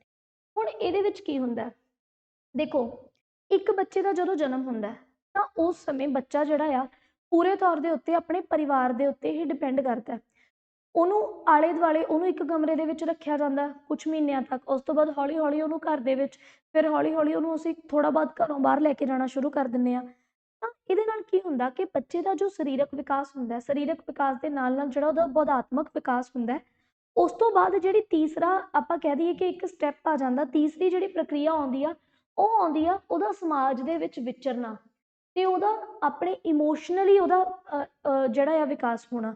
ਅਗਰ ਉਹਨੂੰ ਕਿਸੇ ਚੀਜ਼ ਦਾ ਦਰਦ ਹੋਊਗਾ ਤਾਂ ਉਹ ਰੋਊਗਾ, ਠੀਕ ਹੈ। ਅਗਰ ਉਹਦੇ ਮਦਰ ਨੂੰ ਜਾਂ ਉਹਦੇ ਫਾਦਰ ਨੂੰ ਉਹ ਦੇਖੂਗਾ ਕਿ ਉਹ ਹੱਸ ਰਹੇ ਨੇ ਤਾਂ ਉਹਨਾਂ ਨੂੰ ਦੇਖ ਕੇ ਉਹ ਵੀ ਹੱਸੂਗਾ। ਅਗਰ ਉਹ ਦੇਖੂਗਾ ਕਿ ਫੈਮਿਲੀ ਮੈਂਬਰ ਜਿਹੜੇ ਨੇ ਉਹਨਾਂ 'ਚੋਂ ਕੋਈ ਫੈਮਿਲੀ ਮੈਂਬਰ ਰੋ ਰਿਹਾ ਤਾਂ ਸ਼ਾਇਦ ਉਹਨਾਂ ਨੂੰ ਦੇਖ ਕੇ ਉਹ ਵੀ ਮੈਂਟਲੀ ਜਿਹੜਾ ਹੈ ਡਿਸਟਰਬ ਫੀਲ ਕਰੂਗਾ। ਔਰ ਅਗਲੀ ਗੱਲ ਕੀ ਹੁੰਦੀ ਆ ਕਿ ਹੁਣ ਉਸ ਬੱਚੇ ਨੂੰ ਆਪਾਂ ਜਦੋਂ ਹੌਲੀ ਹੌਲੀ ਆਪਣੇ ਆਲੇ ਦੁਆਲੇ ਲੈ ਕੇ ਜਾਣਾ ਸ਼ੁਰੂ ਕਰ ਦਿੰਦੇ ਹਾਂ ਤਾਂ ਉਹਦੇ ਨਾਲ ਉਹਦਾ ਜਿਹੜਾ ਇੱਕ ਸਮਾਜਿਕ ਪ੍ਰਭਾਵ ਪੈਂਦਾ, ਸਮਾਜ ਦਾ ਉਹਦੇ 'ਤੇ ਜੋ ਪ੍ਰਭਾਵ ਪੈਂਦਾ, ਇਸ ਚੀਜ਼ ਦਾ ਉਹਦੇ ਉੱਤੇ ਬਹੁਤ ਫਰਕ ਪਊਗਾ ਕਿਉਂਕਿ ਹੌਲੀ ਹੌਲੀ ਉਹ ਆਪਣੇ ਘਰ ਤੋਂ ਬਾਹਰ ਦੇ ਲੋਕਾਂ ਨੂੰ ਜਾਣਨਾ ਸ਼ੁਰੂ ਕਰ ਦਿੰਦਾ ਆ। ਸੋ ਸਮਾਜਿਕ ਜਾਂ ਭਾਵਨਾਤਮਕ ਜਿਹੜਾ ਵਿਕਾਸ ਹੁੰਦਾ ਆ ਇਹ ਇੱਕ ਬੱਚਿਆਂ ਦੇ ਲਈ ਚੰਗੇ ਵਿਕਾਸ ਸੂਚਕ ਹੁੰਦੇ ਹਨ। ਇਸ ਸਮਾਜਿਕ ਵਿਹਾਰ ਦਾ ਬੀਜ ਜਿਹੜਾ ਆ ਬਚਪਨ ਦੇ ਵਿੱਚ ਬੀਜਿਆ ਜਾਂਦਾ, ਜਿਵੇਂ ਕਿ ਅਸੀਂ ਇਸ ਗੱਲ ਦਾ ਬੜਾ ਧਿਆਨ ਰੱਖਦੇ ਹਾਂ ਕਿ ਛੋਟੇ ਬੱਚੇ ਜਿਹੜੇ ਦੋਸਤ ਬਣਾ ਰਹੇ ਨੇ ਉਹਨਾਂ ਦੇ ਦੋਸਤ ਕਿਸ ਤਰ੍ਹਾਂ ਦੇ ਨੇਗੇ, ਠੀਕ ਹੈ। ਅਗਲੀ ਗੱਲ, ਅਗਰ ਇੱਕ ਛੋਟਾ ਬੱਚਾ ਬਾਹਰੋਂ ਮੰਨ ਲਓ ਕਿ ਕੋਈ ਮਾੜੀ ਸ਼ਬਦਾਵਲੀ ਸਿੱਖ ਕੇ ਆਉਂਦਾ ਆ, ਠੀਕ ਹੈ, ਜਾਂ ਕੋਈ ਚੰਗੀ ਗੱਲ ਸਿੱਖ ਕੇ ਆਉਂਦਾ ਤਾਂ ਉੱਦਾਂ ਦੀ ਵਕੈਬ ਘਰੇ ਆ ਕੇ ਵਰਤਦਾ, ਉੱਦਾਂ ਦੇ ਸ਼ਬਦ ਘਰੇ ਵਰਤਦਾ। ਫਿਰ ਅਸੀਂ ਉਹਨੂੰ ਜਾਣਕਾਰੀ ਦਿੰਦੇ ਹਾਂ, ਅਸੀਂ ਉਹਨੂੰ ਦੱਸਦੇ ਹਾਂ, ਗਾਈਡ ਕਰਦੇ ਹਾਂ ਕਿ ਇਸ ਤਰ੍ਹਾਂ ਦੇ ਵਰਡਸ ਯੂਜ਼ ਕਰਨੇ ਚਾਹੀਦੇ ਆ, ਇੱਦਾਂ ਦੇ ਵਰਡਸ ਨਹੀਂ ਯੂਜ਼ ਕਰਨੇ ਚਾਹੀਦੇ, ਇਹ ਗੱਲ ਕਹਿਣੀ ਚਾਹੀਦੀ ਆ, ਇਹ ਗੱਲ ਨਹੀਂ ਕਹਿਣੀ ਚਾਹੀਦੀ। ਸੋ ਇਹ ਸਾਰੀਆਂ ਜਿਹੜੀਆਂ ਚੀਜ਼ਾਂ ਹੁੰਦੀਆਂ ਨੇ ਇਹ ਬੇਸਿਕਲੀ ਕਿੱਥੋਂ ਆਉਂਦੀਆਂ ਨੇ, ਸਾਡੇ ਸਮਾਜਿਕ ਵਿਕਾਸ ਤੋਂ। ਤੋਂ ਕਹਿੰਦੇ ਕਿ ਸਮਾਜਿਕ ਵਿਕਾਸ ਦਾ ਜਿਹੜਾ ਇੱਕ ਅਰਥ ਹੈ ਉਹ ਹੈ ਸਮਾਜਿਕ ਅਪਵਾਦਾਂ ਦੇ ਅਨੁਸਾਰ ਹੋਣੀ ਇੱਕ ਯੋਗਤਾ ਦੀ ਪ੍ਰਾਪਤੀ।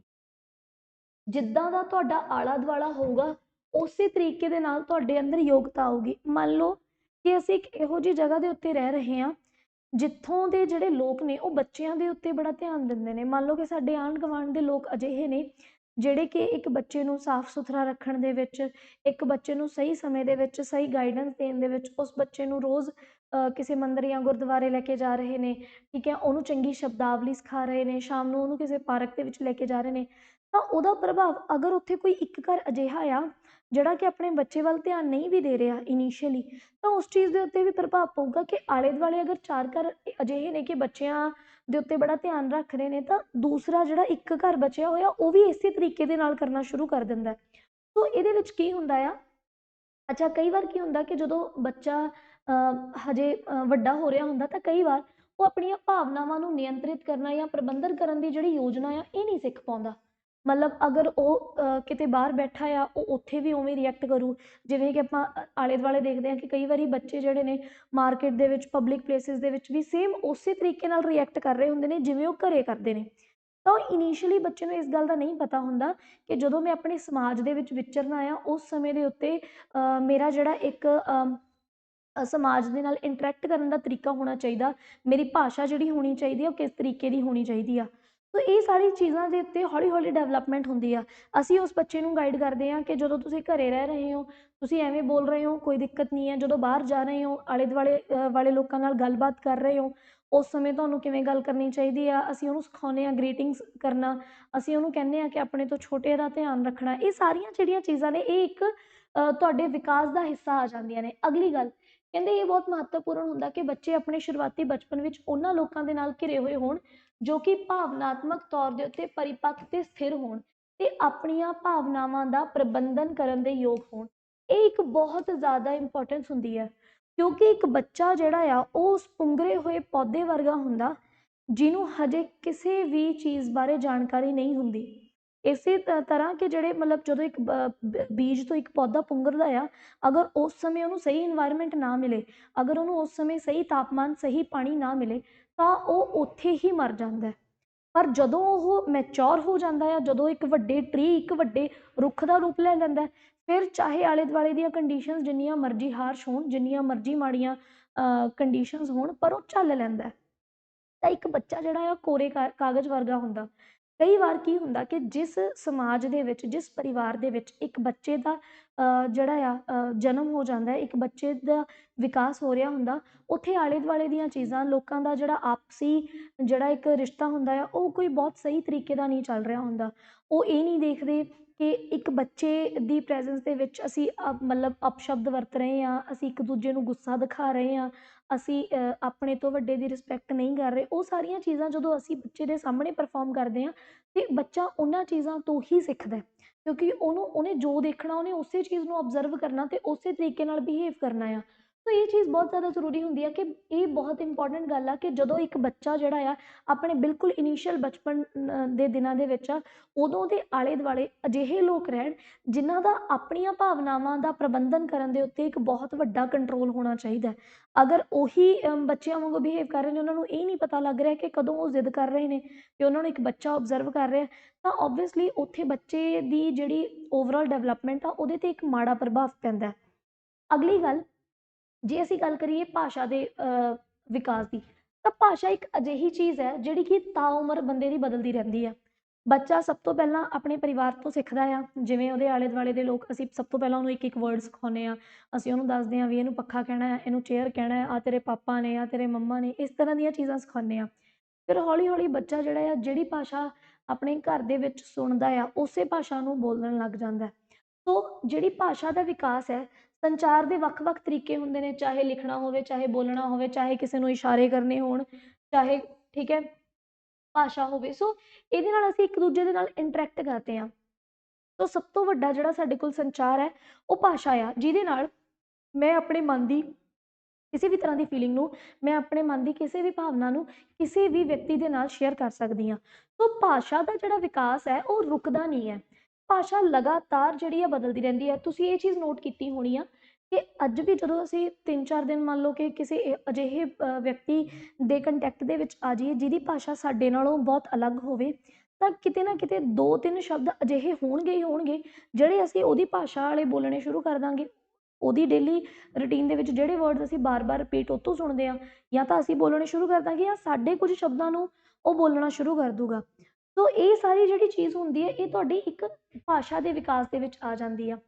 ਅਗਲੀ ਗੱਲ ਆਉਂਦੀ ਆ ਜੀ ਮੋਰਲ ਡਿਵੈਲਪਮੈਂਟ। ਸੋ ਮੋਰਲ ਡਿਵੈਲਪਮੈਂਟ ਜਿਹੜੀ ਆ, ਸਾਡਾ ਜਿਹੜਾ ਇੱਕ ਨੈਤਿਕ ਤੌਰ ਦੇ ਉੱਤੇ ਜੋ ਵਿਕਾਸ ਹੁੰਦਾ ਆ, ਇਹਦੇ ਬਾਰੇ ਜੇ ਅਸੀਂ ਗੱਲ ਕਰੀਏ ਤਾਂ ਅਸੀਂ ਨੈਤਿਕ ਨਿਯਮ, ਕਿਉਂਕਿ ਅਸੀਂ ਸਮਾਜਿਕ ਪ੍ਰਾਣੀ ਆ, ਅਸੀਂ ਸਮਾਜ ਦੇ ਵਿੱਚ ਵਿਚਰਨਾ ਆ, ਤਾਂ ਨੈਤਿਕ ਤੌਰ ਦੇ ਉੱਤੇ ਮੇਰੇ ਆਪਣੇ ਕੀ ਰੋਲ ਨੇ, ਮੈਨੂੰ ਕਿਸ ਤਰੀਕੇ ਦੇ ਨਾਲ ਮੇਰੀ ਸੁਸਾਇਟੀ ਦੇ ਨਾਲ ਇੰਟਰੈਕਟ ਕਰਨਾ ਚਾਹੀਦਾ, ਉਹ ਸਾਰੀ ਚੀਜ਼ ਦਾ ਗਿਆਨ ਵੀ ਸਮੇਂ ਦੇ ਨਾਲ ਹੀ ਵਿਅਕਤੀ ਨੂੰ ਆਉਂਦਾ ਆ। ਸੋ ਬੱਚੇ ਦੇ ਵਿੱਚ ਜੋ ਨੈਤਿਕ ਵਿਕਾਸ ਹੋ ਰਿਹਾ ਹੁੰਦਾ ਆ, ਜਿਹਦੇ ਵਿੱਚ ਉਹਨੂੰ ਇਹ ਪਤਾ ਲੱਗਦਾ ਹੈ ਕਿ ਅੱਛਾ ਕੌਣ ਮੇਰਾ ਸਕਾ ਆ, ਕੌਣ ਮੇਰੇ ਲਈ ਬੇਗਾਨਾ ਆ, ਕਿਹਦੇ ਨਾਲ ਮੈਂ ਕਿੰਨੀ ਗੱਲ ਕਰਨੀ ਆ, ਕਿਹਦੇ ਨਾਲ ਮੈਂ ਆਪਣੇ ਮਨ ਦੀ ਸਾਰੀ ਗੱਲ ਸ਼ੇਅਰ ਕਰ ਸਕਦਾ, ਠੀਕ ਹੈ। ਉਹਦੇ ਵਿੱਚ ਇੱਕ ਜਿਹੜਾ, ਕਿਉਂਕਿ ਇਸ ਤੋਂ ਪਹਿਲਾਂ ਬੱਚੇ ਦੀ ਇੱਕ ਸੈਲਫ ਰਿਸਪੈਕਟ, ਇੱਕ ਸੈਲਫ ਈਗੋ ਕੁਛ ਨਹੀਂ ਹੁੰਦੀ, ਮਤਲਬ ਕਿ ਉਹਨੂੰ ਇਹ ਨਹੀਂ ਪਤਾ ਹੁੰਦਾ ਵੀ ਅੱਛਾ ਇੱਥੇ ਮੇਰੀ ਬੇਇੱਜ਼ਤੀ ਹੋ ਰਹੀ ਹੈ, ਮੈਨੂੰ ਬੁਰਾ ਲੱਗ ਰਿਹਾ। ਹੌਲੀ ਹੌਲੀ ਬੱਚੇ 'ਚ ਇਹ ਚੀਜ਼ ਆਉਣੀ ਸ਼ੁਰੂ ਹੋ ਜਾਂਦੀ ਆ, ਉਹਨੂੰ ਪਤਾ ਲੱਗ ਜਾਣਾ ਕਿ ਅੱਛਾ ਕਿ ਮੈਂ ਅਗਰ ਕਿਸੇ ਨੂੰ ਕੋਈ ਪ੍ਰੋਮਿਸ ਕਰਕੇ ਆਇਆ, ਉਹ ਪ੍ਰੋਮਿਸ ਵਰਡ ਦਾ ਮੀਨਿੰਗ ਸਮਝਣ ਲੱਗ ਜਾਂਦਾ। ਉਹਨੂੰ ਪਤਾ ਹੁੰਦਾ ਕਿ ਜੇ ਮੈਂ ਕਿਸੇ ਨੂੰ ਇਹ ਗੱਲ ਕਹਿਤੀ ਕਿ ਮੈਂ ਤੇਰੇ ਨਾਲ ਕੋਈ ਪ੍ਰੋਮਿਸ ਕੀਤਾ ਕਿ ਮੈਂ ਕੱਲ੍ਹ ਨੂੰ ਤੈਨੂੰ ਕੋਈ ਚੀਜ਼ ਲਿਆ ਕੇ ਦਊਂਗਾ, ਤੈਨੂੰ ਕੋਈ ਚੋਕਲੇਟ ਦਊਂਗਾ ਜਾਂ ਤੈਨੂੰ ਕੋਈ ਕਾਪੀ ਕਿਤਾਬ ਦਊਂਗਾ, ਤਾਂ ਉਹਨੂੰ ਵੈਲਿਊ ਪਤਾ ਹੁੰਦੀ ਆ। ਉਹ ਘਰੇ ਆ ਕੇ ਜ਼ਿੱਦ ਕਰੂਗਾ ਕਿ ਮੈਂ ਤਾਂ ਅਗਲੇ ਨੂੰ ਆਪਣੀ ਜ਼ੁਬਾਨ ਦੇ ਕੇ ਆਇਆ, ਮੈਨੂੰ ਨਹੀਂ ਪਤਾ, ਇਹ ਕੰਮ ਕਰਕੇ ਦਿਓ।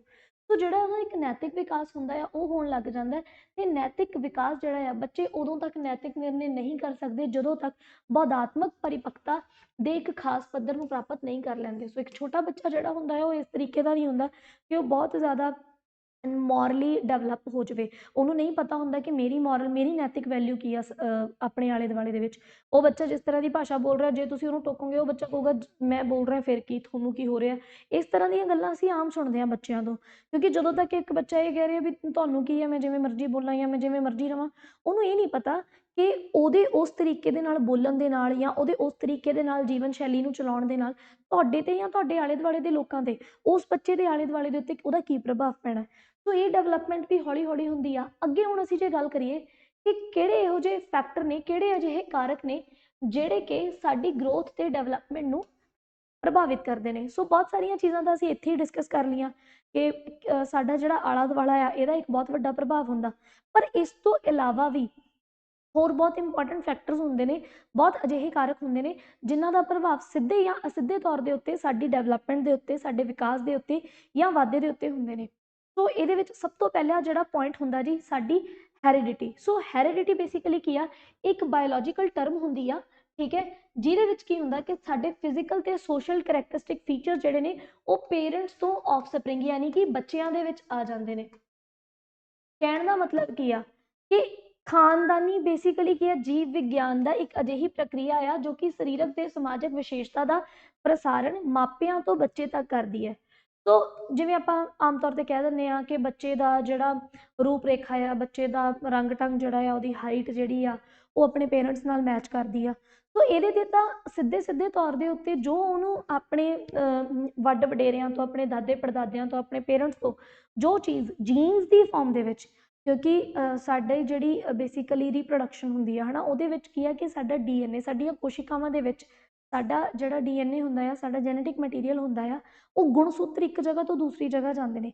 ਤੇ ਗੁਣਸੂਤਰ ਜਿਹੜੇ ਨੇ ਕਿਉਂਕਿ ਮਾਪਿਆਂ ਤੋਂ ਆਏ ਹੁੰਦੇ ਨੇ, ਤਾਂ ਬਹੁਤ ਸਾਰੇ ਜਿਹੜੇ ਸਾਡੇ ਗੁਣ ਨੇ ਉਹ ਸਾਨੂੰ ਵਿਰਾਸਤ ਦੇ ਵਿੱਚ ਸਾਡੇ ਪੇਰੈਂਟਸ ਤੋਂ ਹੀ ਮਿਲੇ ਹੁੰਦੇ ਨੇ।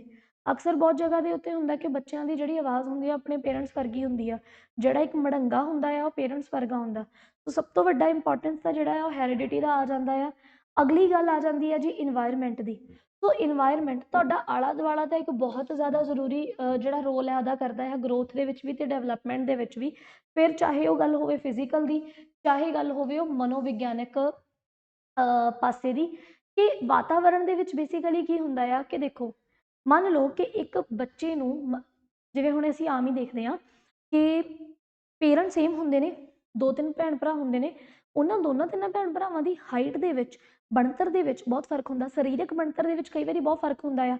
ਤਾਂ ਬੇਸਿਕ ਜਿਹੜੇ ਗੁਣਸੂਤਰ ਨੇ ਉਹ ਤਾਂ ਉਹੀ ਪੇਰੈਂਟਸ ਤੋਂ ਆ ਰਹੇ ਨੇ, ਪਰ ਇਹ ਬਦਲਾਵ ਕਿਉਂ ਹੁੰਦੇ ਨੇ? ਕਿਉਂਕਿ ਕਈ ਵਾਰ ਕੀ ਹੁੰਦਾ ਕਿ ਮੰਨ ਲਓ ਕਿ ਜਦੋਂ ਇੱਕ ਬੱਚੇ ਦਾ ਜਨਮ ਹੋਇਆ, ਉਸ ਸਮੇਂ ਦੇ ਉੱਤੇ ਮਾਂ ਜਿਹੜੀ ਆ ਬਹੁਤ ਜ਼ਿਆਦਾ ਖੁਸ਼ ਸੀ, ਮਾਂ ਦਾ ਧਿਆਨ ਬਹੁਤ ਰੱਖਿਆ ਜਾ ਰਿਹਾ ਸੀ, ਪਰਿਵਾਰਿਕ ਜਿਹੜੀਆਂ ਸਥਿਤੀਆਂ ਸੀ ਉਹ ਬਹੁਤ ਚੰਗੀਆਂ ਸੀ। ਬੱਚੇ ਦੇ ਜਨਮ ਤੋਂ ਬਾਅਦ ਬੱਚੇ ਨੂੰ ਚੰਗਾ ਪੋਸ਼ਣ ਮਿਲਿਆ, ਬੱਚੇ ਨੂੰ ਕਿਸੇ ਤਰ੍ਹਾਂ ਦੀ ਕੋਈ ਬਹੁਤੀ ਫਿਕਰ ਨਹੀਂ ਮਿਲੀ। ਤਾਂ ਜ਼ਾਹਰ ਹੈ ਕਿ ਇਹੋ ਜਿਹੀ ਸਥਿਤੀ ਦੇ ਵਿੱਚ ਬੱਚੇ ਦੀ ਜਿਹੜੀ ਫਿਜ਼ੀਕਲ ਡਿਵੈਲਪਮੈਂਟ ਉਹ ਬਹੁਤ ਵਧੀਆ ਹੋਊਗੀ। ਹੁਣ ਮੰਨ ਲਓ ਕਿ ਜਦੋਂ ਅਗਲੇ ਬੱਚੇ ਦਾ ਜਨਮ ਹੁੰਦਾ ਹੈ, ਉਸ ਸਮੇਂ ਦੇ ਉੱਤੇ ਘਰ ਦੀਆਂ ਸਥਿਤੀਆਂ ਕੋਈ ਬਹੁਤੀਆਂ ਚੰਗੀਆਂ ਨਹੀਂ ਰਹਿੰਦੀਆਂ ਜਾਂ ਉਸ ਬੱਚੇ ਨੂੰ ਸਹੀ ਪੋਸ਼ਣ ਨਹੀਂ ਮਿਲਦਾ, ਤਾਂ ਚਾਹੇ ਉਹਨੂੰ ਹੈਰੀਡਿਟੀ ਦੇ ਵਿੱਚ ਜੋ ਚੀਜ਼ਾਂ ਮਿਲੀਆਂ ਨੇ ਉਹਨਾਂ ਦੇ ਉੱਤੇ ਉਹਦੇ ਆਲੇ ਦੁਆਲੇ ਦਾ ਪ੍ਰਭਾਵ ਕਰਕੇ ਕਈ ਵਾਰ ਹੋ ਸਕਦਾ ਕਿ ਉਸ ਬੱਚੇ ਦੀ ਜਿਹੜੀ ਇੱਕ ਡਿਵੈਲਪਮੈਂਟ ਆ, ਉਹਦਾ ਵਿਕਾਸ ਜਿਹੜਾ ਆ ਉਹ ਪਹਿਲੇ ਬੱਚੇ ਨਾਲੋਂ ਘੱਟ ਹੋਵੇ। ਠੀਕ ਹੈ, ਸੋ ਇਹ ਸਾਰੀਆਂ ਚੀਜ਼ਾਂ ਦਾ ਬਹੁਤ ਇੰਪੋਰਟੈਂਟ ਰੋਲ ਹੁੰਦਾ ਆ ਕਿ ਸਾਡਾ ਆਲਾ ਦੁਆਲਾ, ਸਾਡਾ ਜਿਹੜਾ ਵਾਤਾਵਰਨ ਆ ਉਹ ਕਿਸ ਤਰੀਕੇ ਦਾ ਆ। ਸੋ ਕਹਿੰਦੇ ਵੀ ਇਹਦੇ ਵਿੱਚ ਵਿਅਕਤੀ ਜਿਹੜਾ ਆ ਵਿਕਾਸ ਲਈ ਖਾਨਦਾਨੀ ਨੂੰ, ਮਤਲਬ ਕਿ ਹੈਰੀਡਿਟੀ ਨੂੰ ਵਧੇਰੇ ਅਨੁਕੂਲ ਬਣਾਉਣ ਦੇ ਲਈ ਵਾਤਾਵਰਨ ਨੂੰ ਨਿਯੰਤਰਿਤ ਕੀਤਾ ਜਾ ਸਕਦਾ ਹੈ। ਮਤਲਬ ਜੇ ਤੁਸੀਂ ਇਹ ਚਾਹੁੰਦੇ ਹੋ ਕਿ ਮੇਰੇ ਜਿਹੜੀਆਂ ਅੱਗੇ ਜਨਰੇਸ਼ਨਸ ਨੇ ਉਹ ਹੈਲਦੀ ਹੋਣ, ਉਹਨਾਂ ਦੀ ਡਿਵੈਲਪਮੈਂਟ ਚੰਗੀ ਹੋਵੇ, ਤਾਂ ਇਹਦੇ ਵਾਸਤੇ ਸਭ ਤੋਂ ਪਹਿਲਾਂ ਕੀ ਜ਼ਰੂਰਤ ਹੈ ਕਿ ਅਸੀਂ ਆਪਣੇ ਇਨਵਾਇਰਮੈਂਟ ਦੇ ਉੱਤੇ ਕੰਟਰੋਲ ਕਰੀਏ।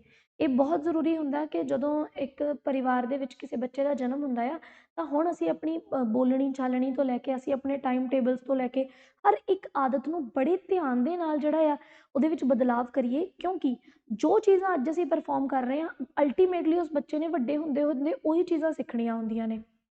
ਅਗਲੀ ਗੱਲ ਆ ਜਾਂਦੀ ਹੈ ਜੀ ਪੋਸ਼ਣ। ਸੋ ਪੋਸ਼ਣ ਜਿਹੜਾ ਆ ਉਹ ਸਾਡੇ ਸਰੀਰਕ ਤੇ ਮਾਨਸਿਕ ਦੋਨੋਂ ਤਰ੍ਹਾਂ ਦੇ ਵਿਕਾਸ ਦੇ ਵਿੱਚ ਬਹੁਤ ਜ਼ਿਆਦਾ ਜ਼ਰੂਰੀ ਹੁੰਦਾ ਆ। ਬਹੁਤ ਸਾਰੇ ਪੋਸ਼ਕ ਤੱਤਕ ਇਹੋ ਜਿਹੇ ਹੁੰਦੇ ਨੇ ਜਿਹੜੇ ਕਿ ਸਾਨੂੰ ਸਾਡੇ ਸਰੀਰ ਨੂੰ ਚੰਗੇ ਤਰੀਕੇ ਨਾਲ ਵਧਣ ਫੁੱਲਣ ਦੇ ਵਿੱਚ ਕਾਰਗਰ ਹੁੰਦੇ ਨੇ।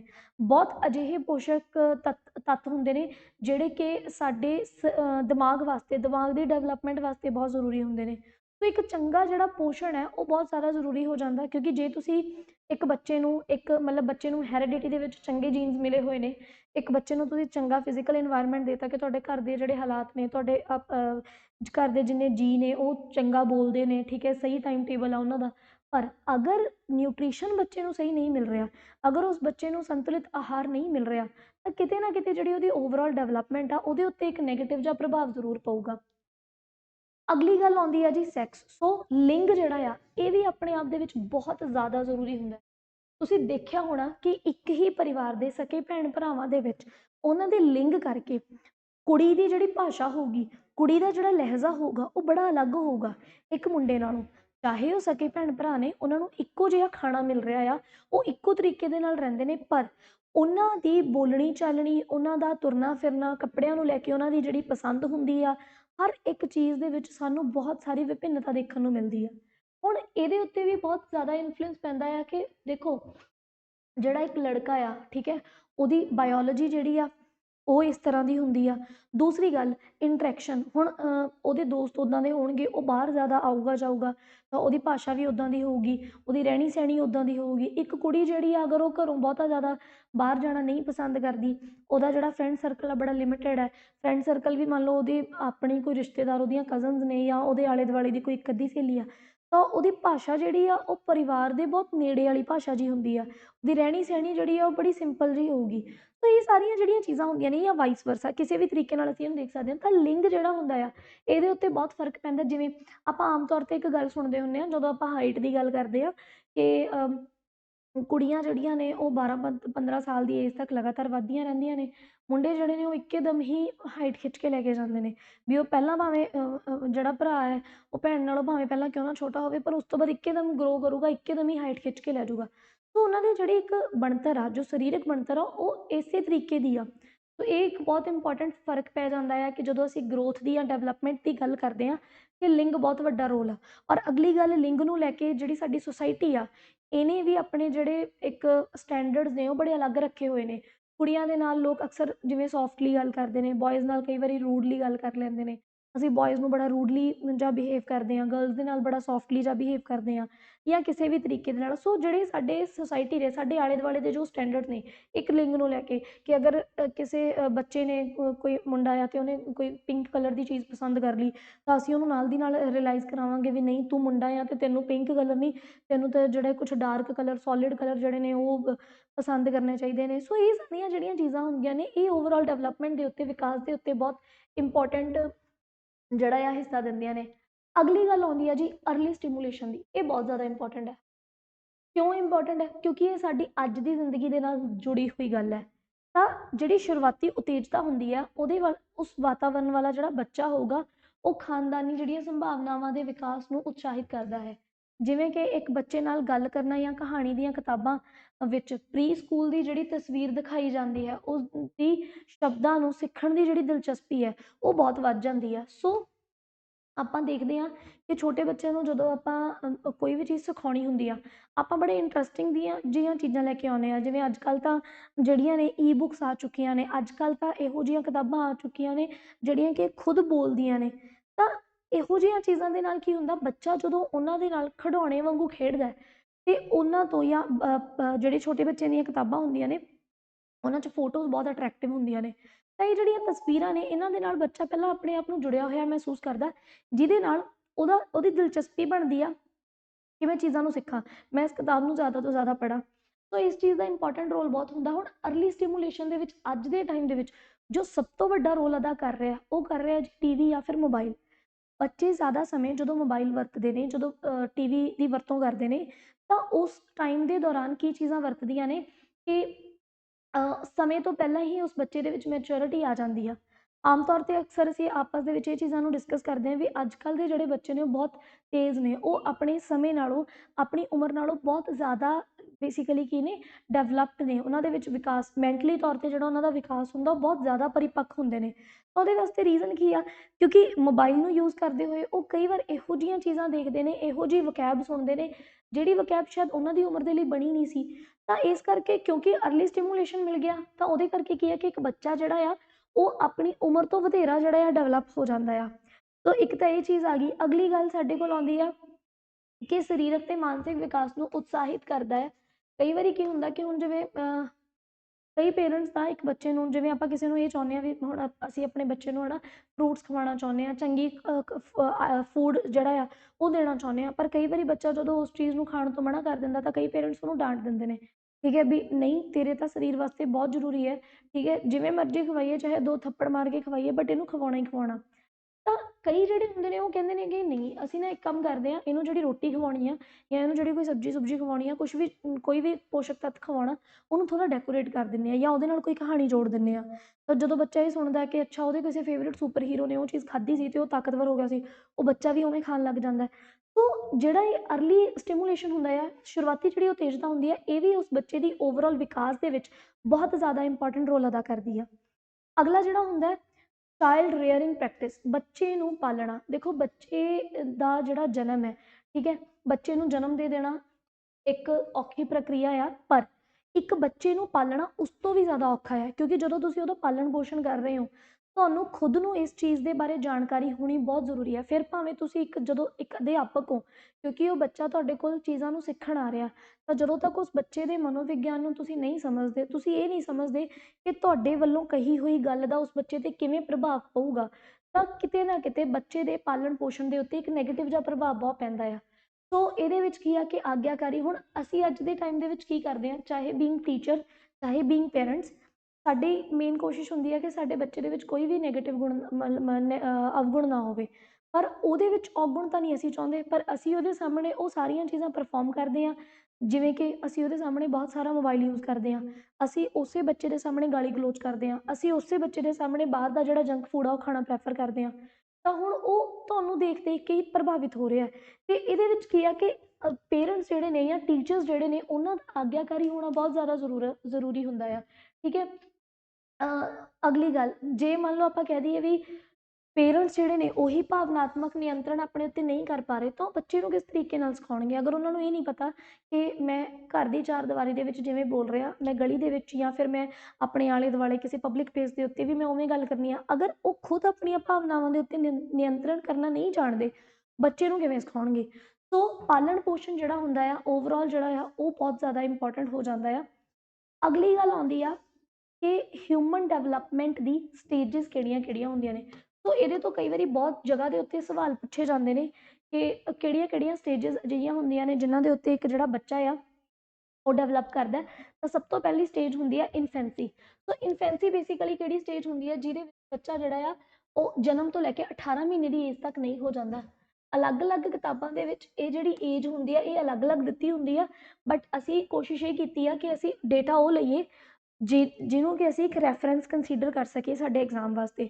ਤਾਂ ਇੱਕ ਬੱਚੇ ਦਾ ਜਦੋਂ ਜਨਮ ਹੋ ਜਾਂਦਾ, ਬੱਚੇ ਦੇ ਜਨਮ ਤੋਂ ਲੈ ਕੇ ਬੱਚੇ ਦੇ 18 ਮਹੀਨੇ ਹੋਣ ਤੱਕ ਦਾ ਜਿਹੜਾ ਸਮਾਂ ਹੁੰਦਾ ਆ, ਉਹਨੂੰ ਇਨਫੈਂਟ ਜਾਂ ਇਨਫੈਂਸੀ ਕਿਹਾ ਜਾਂਦਾ ਆ, ਜਿਹਦੇ ਵਿੱਚ ਕੀ ਆ ਕਿ ਬਿਲਕੁਲ ਮਿਆਦ ਜਿਹੜੀ ਆ ਬੱਚੇ ਜਿਹੜਾ ਆ ਉਹਦੇ ਵਿੱਚ ਕੀ ਹੋਊਗਾ, ਇੱਕ ਅਜਿਹੀ ਉਮਰ ਹੋਊਗੀ ਜਿਹੜੀ ਕਿ ਭਰੋਸੇ ਦੀ ਉਮਰ ਤੇ ਅਵਿਸ਼ਵਾਸ, ਇਹਨਾਂ ਦੋਨਾਂ ਚੀਜ਼ ਦੇ ਉੱਤੇ, ਕਿ ਬੱਚਾ ਜਿਹੜਾ ਆ ਉਹ ਮਾਂ ਤੋਂ ਇਲਾਵਾ ਜਾਂ ਆਪਣੇ ਪਿਤਾ ਤੋਂ ਇਲਾਵਾ ਹੋਰ ਕਿਸੇ ਕੋਲ ਜਾਣਾ ਪਸੰਦ ਨਹੀਂ ਕਰੂਗਾ। ਉਹ ਬੱਚੇ ਨੂੰ ਮਾਂ ਦੇ ਉੱਤੇ ਭਰੋਸਾ ਹੋਊਗਾ, ਕਿਸੇ ਦੂਸਰੇ ਵਿਅਕਤੀ ਨੂੰ ਦੇਖ ਕੇ ਉਹ ਰੋਣ ਲੱਗ ਜੂਗਾ, ਜਾਂ ਉਹ ਬੱਚਾ ਮੈਂਟਲੀ ਇੰਨਾ ਜ਼ਿਆਦਾ ਮੈਚੋਰ ਤਾਂ ਹੁੰਦਾ ਨਹੀਂ, ਹੋ ਸਕਦਾ ਕਿ ਉਹਨੂੰ ਕੋਈ ਵੀ ਗੋਦੀ ਚੱਕ ਰਿਹਾ ਉਹਨੂੰ ਪਤਾ ਹੀ ਨਹੀਂ ਲੱਗ ਰਿਹਾ। ਸੋ ਇਹ ਬਹੁਤ ਇੱਕ ਮੰਨ ਕੇ ਚੱਲੋ ਇੱਕ ਬੜੀ ਕੋਮਲ ਜਿਹੀ ਸਟੇਜ ਹੁੰਦੀ ਹੈ, ਜਿਹਦੇ ਵਿੱਚ ਤੁਸੀਂ ਬੱਚਾ ਪੂਰੇ ਦੇ ਪੂਰੇ ਤੌਰ ਦੇ ਉੱਤੇ ਆਪਣੇ ਆਲੇ ਦੁਆਲੇ ਦੇ ਉੱਤੇ, ਆਪਣੇ ਪੇਰੈਂਟਸ ਦੇ ਉੱਤੇ, ਆਪਣੀ ਫੈਮਿਲੀ ਦੇ ਉੱਤੇ ਡਿਪੈਂਡ ਕਰਦਾ ਆ। ਅਗਲੀ ਜਿਹੜੀ ਉਮਰ ਆਉਂਦੀ ਆ ਕਿ ਹੁਣ ਜਿਹੜਾ ਬੱਚਾ ਆ ਜਦੋਂ ਮਾਂ ਦੀ ਕੁੱਖ ਤੋਂ ਜਨਮ ਲੈਂਦਾ, ਤਾਂ ਉਹ ਆਪਣੇ ਵਾਤਾਵਰਨ ਉਹਦੇ ਲਈ ਬਿਲਕੁਲ ਨਵਾਂ ਹੁੰਦਾ ਆ। ਸੋ ਉਸ ਸਮੇਂ ਉਹਨੂੰ ਸਿਰਫ ਕਿਸ ਚੀਜ਼ ਦੀ ਜ਼ਰੂਰਤ ਆ, ਪੋਸ਼ਣ ਦੀ ਜ਼ਰੂਰਤ ਆ। ਜੇ ਤੁਸੀਂ ਵਿਕਾਸ ਦੀ ਗੱਲ ਕਰੋ ਤਾਂ ਇਸ ਸਮੇਂ ਤੁਸੀਂ ਉਸ ਬੱਚੇ ਦੇ ਮਨੋਵਿਗਿਆਨ ਨੂੰ ਲੈ ਕੇ, ਤੁਸੀਂ ਉਸ ਬੱਚੇ ਦੀ ਭੌਤਿਕ ਵਿਗਿਆਨ ਨੂੰ ਲੈ ਕੇ, ਜਾਂ ਤੁਸੀਂ ਸਮਾਜਿਕ ਡਿਵੈਲਪਮੈਂਟ ਦੇ ਉੱਤੇ ਕੁਛ ਨਹੀਂ ਕਰ ਸਕਦੇ। ਉਸ ਸਮੇਂ ਬੱਚੇ ਦੀ ਰਿਕੁਆਇਰਮੈਂਟ ਸਿਰਫ ਇੰਨੀ ਆ, ਉਹਨੂੰ ਸਹੀ ਸਮੇਂ ਦੇ ਉੱਤੇ ਸਹੀ ਪੋਸ਼ਣ ਮਿਲਦਾ ਰਹੇ, ਠੀਕ ਹੈ। ਇਹੀ ਚੀਜ਼ ਹੁੰਦੀ ਆ। ਹੁਣ ਇਸ ਪੜਾਅ ਦੇ ਦੌਰਾਨ ਬੱਚਾ ਜਿਹੜਾ ਆ ਉਹ ਆਪਣੇ ਆਪ ਪੂਰਾ ਤੌਰ ਦੇ ਉੱਤੇ ਜਿਹੜਾ ਆ ਨਿਰਭਰ ਕਰਦਾ ਹੈ ਆਪਣੇ ਪੇਰੈਂਟਸ ਤੋਂ। ਹੌਲੀ ਹੌਲੀ ਉਹ ਬੱਚਾ ਜਿਹੜਾ ਆ ਸਰਗਰਮ ਬਣਨਾ ਸ਼ੁਰੂ ਹੋ ਜਾਊਗਾ। ਸਰਗਰਮ ਦਾ ਮਤਲਬ ਕੀ ਆ, ਜਿਵੇਂ ਕਿ ਜਦੋਂ ਇੱਕ ਬੱਚੇ ਦਾ ਜਨਮ ਹੁੰਦਾ ਉਸ ਸਮੇਂ ਦੇ ਉੱਤੇ ਤਾਂ ਉਹ ਉੱਠ ਬੈਠ ਵੀ ਨਹੀਂ ਆਪ ਸਕਦਾ। 18 ਮਹੀਨਿਆਂ ਦਾ ਜਿਹੜਾ ਇਹ ਸਮਾਂ ਹੁੰਦਾ ਉਹਦੇ ਵਿੱਚ ਬੱਚਾ ਹੌਲੀ ਹੌਲੀ ਮੂਵਮੈਂਟ ਸਟਾਰਟ ਕਰ ਦਿੰਦਾ ਆ। ਤਾਂ ਉਹਦੀ ਜਿਹੜੀ ਡਿਵੈਲਪਮੈਂਟ ਆ ਉਹ ਕਿਸੇ ਦੇ ਉੱਤੇ ਡਿਪੈਂਡੈਂਟ ਰਹਿਣ ਤੋਂ ਕੀ ਹੋਣ ਲੱਗ ਜਾਂਦੀ ਆ ਕਿ ਉਹ ਆਪਣੇ ਉੱਤੇ ਛੋਟੀਆਂ ਛੋਟੀਆਂ ਚੀਜ਼ਾਂ ਵਾਸਤੇ ਡਿਪੈਂਡ ਰਹਿਣ ਲੱਗ ਜਾਂਦਾ। ਇਸ ਉਮਰ ਦੇ ਵਿੱਚ ਬੱਚਾ ਜਿਹੜਾ ਆ ਉਹ ਰੇਂਗਣਾ ਜਾਂ ਤੁਰਨਾ ਸਿੱਖਦਾ ਆ। ਭਾਸ਼ਾ ਦੇ ਵਿਕਾਸ ਦੀ ਜੇ ਆਪਾਂ ਗੱਲ ਕਰੀਏ ਤਾਂ ਬੜੀ ਸਿੰਪਲ ਜੀ ਭਾਸ਼ਾ, ਉਹ ਵਨ ਵਰਡ ਆਲੇ ਦੁਆਲੇ ਦੀਆਂ ਚੀਜ਼ਾਂ ਦੇ ਸਿਰਫ ਨਾਮ ਸਿੱਖੂਗਾ, ਬੜੇ ਸਿੰਪਲ ਵਰਡਸ, ਔਰ ਉਹਦੀ ਵਕੈਬ ਜਿਹੜੀ ਹੁੰਦੀ ਆ ਉਹ ਇੱਦਾਂ ਦੀ ਹੁੰਦੀ ਆ ਕਿ ਉਹਦਾ ਪਰਿਵਾਰ ਜਾਂ ਉਹਦੀ ਮਾਂ ਖਾਸ ਕਰਕੇ ਹੀ ਸਮਝ ਪਾਉਂਦੀ ਆ। ਉਹ ਪਾਣੀ ਨੂੰ ਪਾਣੀ ਨਹੀਂ ਕਹੂਗਾ, ਮਮ ਕਹਿ ਦੂਗਾ, ਠੀਕ ਹੈ। ਉਹਨੂੰ ਕਿਸੇ ਚੀਜ਼ ਤੋਂ ਡਰ ਲੱਗ ਰਿਹਾ, ਸੰਕੇਤ ਕਰੂਗਾ, ਜ਼ਿਆਦਾਤਰ ਉਹ ਚੀਜ਼ਾਂ ਵੱਲ ਸੰਕੇਤ ਕਰਦਾ ਹੈ। ਕਿਸੇ ਚੀਜ਼ ਨੂੰ ਲੈ ਕੇ ਉਹ ਬਹੁਤ ਅਟਰੈਕਟਿਵ ਫੀਲ ਕਰ ਰਿਹਾ ਤਾਂ ਉਹਦੇ ਵੱਲ ਇਸ਼ਾਰਾ ਕਰੂਗਾ, ਬਾਰ-ਬਾਰ ਉਹਦੇ ਵੱਲ ਦੇਖੂਗਾ। ਸੋ ਇਹਦੀ ਜਿਹੜੀ ਭਾਸ਼ਾ ਦੀ ਜਿਹੜਾ ਵਿਕਾਸ ਆ ਉਹ ਵੀ, ਕਿਉਂਕਿ ਕਈ ਵਾਰੀ ਸਵਾਲ ਪੁੱਛਿਆ ਜਾਂਦਾ ਹੁੰਦਾ ਕਿ ਦੱਸੋ ਭਾਸ਼ਾ ਦਾ ਜਿਹੜਾ ਵਿਕਾਸ ਆ ਉਹ ਕਿਹੜੀ ਸਟੇਜ ਦੇ ਉੱਤੇ ਸ਼ੁਰੂ ਹੋ ਜਾਂਦਾ, ਤਾਂ ਪਹਿਲੀ ਹੀ ਜਿਹੜੀ ਸਟੇਜ ਹੁੰਦੀ ਆ ਉਹਦੇ ਤੋਂ ਹੀ ਭਾਸ਼ਾ ਦਾ ਵਿਕਾਸ ਜਿਹੜਾ ਹੈ ਸ਼ੁਰੂ ਹੋ ਜਾਂਦਾ, ਕਿ ਬੱਚੇ ਦਾ ਜਦੋਂ 18 ਮਹੀਨੇ ਤੱਕ ਦਾ ਸਮਾਂ ਹੁੰਦਾ ਆ ਉਹਦੇ 'ਚ ਹੀ ਬੱਚਾ ਕੁਛ ਨਾ ਕੁਛ ਬੋਲਣ ਦੀ ਕੋਸ਼ਿਸ਼ ਕਰਨੀ ਸ਼ੁਰੂ ਕਰ ਦਿੰਦਾ ਆ। ਅਗਲੀ ਗੱਲ ਆਉਂਦੀ ਹੈ ਜੀ ਅਰਲੀ ਸਟੇਜ। ਸੋ ਇਹ ਸਟੇਜ ਜਿਹੜੀ ਆ ਬੱਚੇ ਦੀ 18 ਮਹੀਨੇ ਤੋਂ ਲੈ ਕੇ 3 ਸਾਲ ਦੀ ਉਮਰ ਤੱਕ ਦੀ ਹੁੰਦੀ ਆ। ਸੋ ਇਸ ਪੜਾਅ ਦੇ ਵਿੱਚ ਬੇਸਿਕਲੀ ਕੀ ਹੁੰਦਾ ਆ, ਸਾਡੇ ਕੋਲ ਦੂਸਰੇ ਸਾਲ ਤੱਕ ਜਾਂਦੇ ਜਾਂਦੇ ਬੱਚੇ ਦੀ ਜਿਹੜੀਆਂ ਮਾਸਪੇਸ਼ੀਆਂ ਨੇ ਜਾਂ ਜਿਹੜੀ ਉਹਦੀ ਦਿਮਾਗੀ ਪ੍ਰਣਾਲੀ ਆ ਉਹ ਸਪਸ਼ਟ ਤੌਰ ਦੇ ਉੱਤੇ ਵਿਕਾਸ ਹੁੰਦੀ ਆ। ਬੱਚਾ ਨਵੇਂ ਹੁਨਰ ਸਿੱਖਣ ਲੱਗ ਜਾਂਦਾ ਆ, ਬੈਠਣ ਲੱਗ ਜਾਂਦਾ, ਦੇਖਣ ਲੱਗ ਜਾਂਦਾ। ਇਹ ਸਮਾਂ ਜਿਹੜਾ ਆ ਉਹ ਪੇਰੈਂਟਸ ਵਾਸਤੇ ਬੜਾ ਇੰਪੋਰਟੈਂਟ ਤੇ ਬੜਾ ਹਾਰਸ਼ ਜਿਹਾ ਹੁੰਦਾ ਹੈ, ਕਿਉਂਕਿ ਇਸ ਸਮੇਂ ਬੱਚਾ ਜਿਹੜਾ ਆ ਉਹ ਮੈਂਟਲੀ ਇੰਨਾ ਤਾਂ ਸਟੇਬਲ ਹੁੰਦਾ ਨਹੀਂ, ਉਹਨੂੰ ਇੰਨੀ ਜਾਣਕਾਰੀ ਨਹੀਂ ਹੁੰਦੀ ਵੀ ਕਿਸੇ ਚੀਜ਼ ਨੂੰ ਹੱਥ ਲਾਊਂਗਾ, ਕਿਸੇ ਚੀਜ਼ ਨੂੰ ਚੱਕੂੰਗਾ, ਜਾਂ ਬੈੱਡ ਤੋਂ ਅਗਰ ਲਗਾਤਾਰ ਕ੍ਰੋਲਿੰਗ ਕਰਦਾ ਜਾ ਰਿਹਾ ਤਾਂ ਥੱਲੇ ਡਿੱਗ ਸਕਦਾ, ਸੱਟ ਵੱਜ ਸਕਦੀ ਆ। ਲੇਕਿਨ ਮੂਵਮੈਂਟਸ ਫਿਜ਼ੀਕਲੀ ਬਹੁਤ ਜ਼ਿਆਦਾ ਐਕਟਿਵ ਹੋ ਜਾਂਦਾ ਆ, ਟਿਕੂਗਾ ਨਹੀਂ, ਇੱਕ ਜਗ੍ਹਾ ਦੇ ਉੱਤੇ ਨਹੀਂ ਬੈਠੂਗਾ, ਕਿਤੇ ਵੀ ਭੱਜਿਆ ਫਿਰੂਗਾ। ਸੋ ਇਹ ਸਾਰੀ ਜਿਹੜੀ ਚੀਜ਼ ਹੁੰਦੀ ਆ ਉਹ ਆਉਣ ਲੱਗ ਜਾਂਦੀ ਆ। ਸੋ ਬੱਚੇ ਆਲੇ ਦੁਆਲੇ ਦੇ ਵਿੱਚ ਘੁੰਮਣਾ ਪਸੰਦ ਕਰਦੇ ਨੇ। ਤੁਸੀਂ ਦੇਖੋਗੇ ਕਿ ਇਸ ਉਮਰ ਦੇ ਜਿਹੜੇ ਬੱਚੇ ਹੁੰਦੇ ਨੇ ਉਹਨਾਂ ਨੂੰ ਘਰੇ ਰਹਿਣਾ ਬਿਲਕੁਲ ਪਸੰਦ ਨਹੀਂ ਹੁੰਦਾ। ਹੁਣ ਇਹ ਉਮਰ ਇੱਕ ਬੱਚੇ ਲਈ ਬਹੁਤ ਜ਼ਿਆਦਾ ਜ਼ਰੂਰੀ ਹੁੰਦੀ ਹੈ, ਕਿਉਂਕਿ ਇਹਦੇ ਵਿੱਚ ਉਹਨੂੰ ਹਰ ਜਗ੍ਹਾ ਦੇ ਉੱਤੇ ਇੱਕ ਮਾਰਗਦਰਸ਼ਨ ਦੀ ਜ਼ਰੂਰਤ ਆ, ਉਹਨੂੰ ਹਰ ਜਗ੍ਹਾ ਦੇ ਉੱਤੇ ਗਾਈਡੈਂਸ ਦੀ ਜ਼ਰੂਰਤ ਹੁੰਦੀ ਆ। ਇਹਦੇ ਵਿੱਚ ਬੱਚੇ ਜਿਹੜੇ ਨੇ ਉਹ ਆਟੋਨੋਮੀ ਯਾਨੀ ਕਿ ਖੁਦ ਮੁਖਤਿਆਰੀ ਤੇ ਸ਼ੱਕ ਦੇ ਸੰਕਟ ਦੇ ਵਿੱਚ ਹੁੰਦੇ। ਠੀਕ ਹੈ, ਕਹਿਣ ਦਾ ਮਤਲਬ ਕੀ ਹੁੰਦਾ ਆ ਕਿ ਉਸ ਬੱਚੇ ਨੂੰ ਜਿਹੜੀ ਚੀਜ਼ ਦੀ ਲੋੜ ਆ ਬਸ ਉਹਦੇ ਲਈ ਉਹ ਲੋੜ ਪੂਰੀ ਹੋਣੀ ਚਾਹੀਦੀ ਆ। ਉਹ ਕਦੇ ਇਹ ਨਹੀਂ ਦੇਖੂਗਾ ਕਿ ਉਹਦੀ ਲੋੜ ਜਿਹੜੀ ਆ ਉਹ ਕਿਸੇ ਚੀਜ਼ ਦੀ ਡਿਮਾਂਡ ਰਾਤ ਨੂੰ ਅਗਰ 2 ਵਜੇ ਕਰ ਰਿਹਾ ਤੇ ਉਹ ਪੋਸੀਬਲ ਹੀ ਹੈ ਨਹੀਂ। ਠੀਕ ਹੈ, ਜਾਂ ਉਹਨੂੰ ਸਿਰਫ ਇਹ ਹੋਊਗਾ ਕਿ ਮੈਂ ਆਪਣੀ ਮਰਜ਼ੀ ਕਰਨੀ ਆ, ਉਹਦੀ ਮਰਜ਼ੀ ਦੇ ਮੁਤਾਬਿਕ ਚੀਜ਼ਾਂ ਹੁੰਦੀਆਂ ਰਹਿਣਗੀਆਂ, ਉਹ ਖੁਸ਼ ਰਹੂਗਾ। ਅਗਰ ਤੁਸੀਂ ਉਹਦੀ ਮਰਜ਼ੀ ਦੇ ਮੁਤਾਬਿਕ ਚੀਜ਼ਾਂ ਨਹੀਂ ਕਰ ਰਹੇ, ਠੀਕ ਹੈ, ਉਹ ਇੱਕਦਮ ਜਿਹੜਾ ਆ ਬਹੁਤ ਜ਼ਿਆਦਾ ਡਾਊਟਫੁਲ ਜਾਂ ਬਹੁਤ ਰੋਣਾ ਸ਼ੁਰੂ ਕਰ ਦਿੰਦਾ। ਅਗਲੀ ਗੱਲ, ਇੱਕ ਬਹੁਤ ਹੀ ਅਨੁਮਤੀ ਵਾਲੇ ਮਾਹੌਲ ਵਿੱਚ ਬੱਚੇ ਨੂੰ ਮੁਸ਼ਕਲਾਂ ਦਾ ਸਾਹਮਣਾ ਵੀ ਕਰਨਾ ਪੈਂਦਾ ਹੈ, ਜਿਨ੍ਹਾਂ ਨੂੰ ਉਹ ਸੰਭਾਲ ਨਹੀਂ ਸਕਦਾ। ਠੀਕ ਹੈ, ਹੁਣ ਬੱਚੇ ਨੂੰ ਨਹੀਂ ਪਤਾ ਹੁੰਦਾ ਕਿ ਉਹਨੂੰ ਇਹ ਗੱਲ ਲਈ ਕਿਉਂ ਮਨਾ ਕੀਤਾ ਜਾ ਰਿਹਾ ਕਿ ਤੁਸੀਂ ਘਰੋਂ ਬਾਹਰ ਕਿਉਂ ਨਹੀਂ ਜਾਣਾ।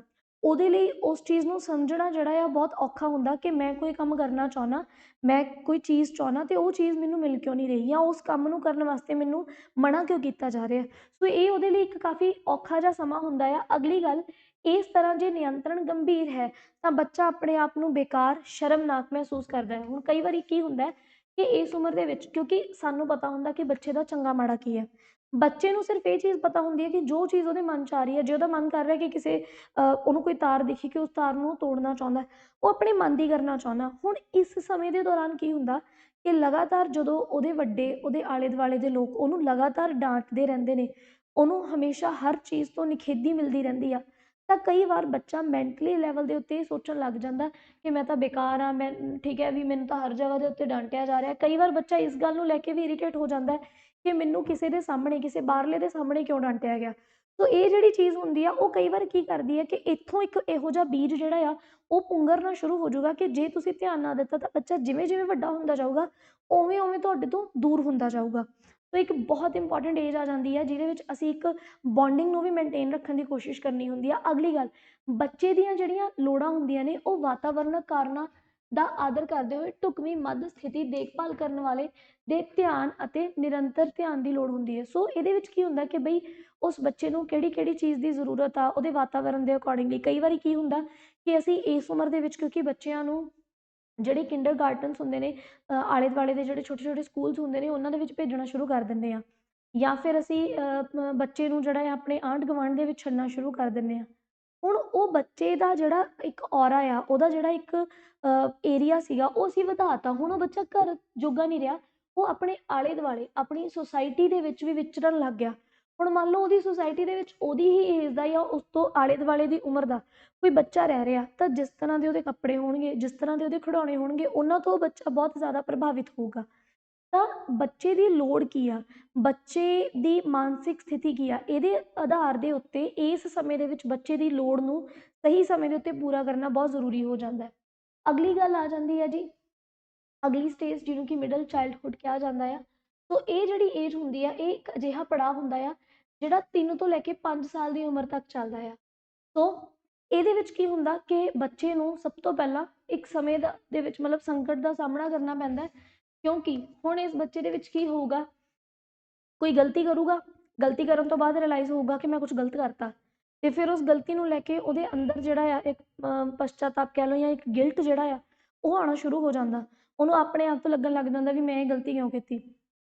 ਜਿਵੇਂ ਬੱਚੇ ਨੇ ਕੰਧ ਦੇ ਉੱਤੇ ਕੋਈ ਕ੍ਰੇਯੋਨਸ ਚਲਾਤੇ ਜਾਂ ਫਿਰ ਤੁਰਦੇ ਫਿਰਦੇ ਕੋਈ ਖਿਡੌਣਾ ਤੋੜਤਾ, ਤਾਂ ਖਿਡੌਣਾ ਤੋੜਨ ਤੋਂ ਬਾਅਦ ਕਿਸੇ ਵੱਡੇ ਦੇ ਡਾਂਟਣ ਤੋਂ ਪਹਿਲਾਂ ਉਹਨੂੰ ਇਸ ਗੱਲ ਦੀ ਭਣਕ ਹੁੰਦੀ ਆ ਕਿ ਮੈਂ ਇਹ ਕੰਮ ਗਲਤ ਕਰਤਾ। ਮਤਲਬ ਇਸ ਉਮਰ ਦੇ ਵਿੱਚ ਬੱਚੇ ਨੂੰ ਥੋੜ੍ਹੀ ਬਹੁਤ ਸਹੀ ਗਲਤ ਦੀ ਜਾਣਕਾਰੀ ਹੋਣੀ ਸ਼ੁਰੂ ਹੋ ਜਾਂਦੀ ਆ।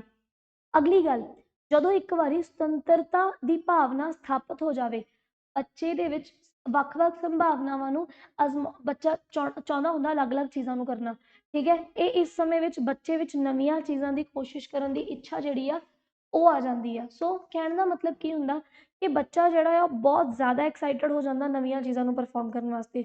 ਅਗਰ ਉਹਨੇ ਕਿਸੇ ਨੂੰ ਸਾਈਕਲ ਚਲਾਉਂਦਾ ਦੇਖ ਲਿਆ ਤਾਂ ਉਹਦਾ ਵੀ ਜੀ ਕਰੂਗਾ ਕਿ ਮੈਂ ਵੀ ਸਾਈਕਲ ਚਲਾਵਾਂ। ਸੋ ਇਹ ਸਾਰੀਆਂ ਜਿਹੜੀਆਂ ਚੀਜ਼ਾਂ ਹੁੰਦੀਆਂ ਨੇ ਇਸ ਏਜ ਦੇ ਵਿੱਚ ਆ ਜਾਂਦੀਆਂ ਨੇ। ਅਗਲੀ ਗੱਲ, ਜੇ ਕਹਿੰਦੇ ਦੇਖਭਾਲ ਕਰਨ ਵਾਲਾ ਵਿਅਕਤੀ ਜਿਹੜਾ ਆ, ਠੀਕ ਹੈ, ਉਹ ਕੁਝ ਗਤੀਵਿਧੀਆਂ ਕਰਨ ਦੀ ਕੋਸ਼ਿਸ਼ ਕਰੇ ਤਾਂ ਬੱਚੇ ਜਿਹੜੇ ਨੇ ਉਹਨਾਂ ਦੇ ਯਤਨਾਂ ਨੂੰ ਪਛਾਣਦੇ ਨੇ।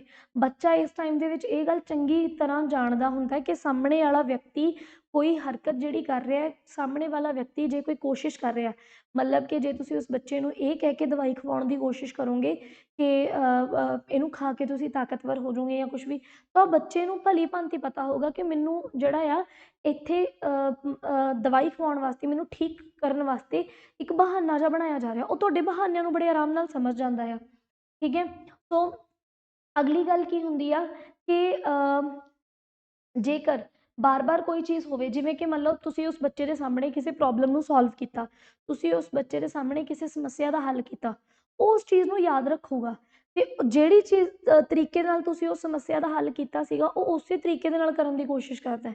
ਜਿਵੇਂ ਆਮ ਤੌਰ ਤੇ ਇਸ ਉਮਰ ਦੇ ਵਿੱਚ ਜਦੋਂ ਆਪਾਂ ਬੱਚਿਆਂ ਦੇ ਸਾਹਮਣੇ ਕਈ ਵਾਰੀ ਘਰਾਂ ਦੇ ਵਿੱਚ ਕੋਈ ਇਲੈਕਟ੍ਰਿਕ ਅਪਲਾਇੰਸ ਖਰਾਬ ਹੋ ਜਾਂਦਾ, ਆਪਾਂ ਜਦੋਂ ਉਹਨੂੰ ਠੀਕ ਕਰਦੇ ਹਾਂ ਤਾਂ ਉਹ ਬੱਚਾ ਵੀ ਬਾਅਦ 'ਚ ਜਿਹੜਾ ਹੈ ਉਹ ਪੇਚਕਸ ਵਗੈਰਾ ਚੱਕ ਕੇ ਐਵੇਂ ਪੰਗੇ ਲੈਣੇ ਸ਼ੁਰੂ ਕਰ ਦਿੰਦਾ, ਕਿਉਂਕਿ ਉਹਨੂੰ ਯਾਦ ਹੁੰਦਾ ਕਿ ਇਸੇ ਤਰੀਕੇ ਦੇ ਨਾਲ ਜਿਹੜਾ ਆ ਉਹ ਬੇਸਿਕਲੀ ਕੀ ਹੋਊਗਾ ਵੀ ਕੰਮ ਕਰਨਾ ਚਾਹੀਦਾ ਸੀਗਾ।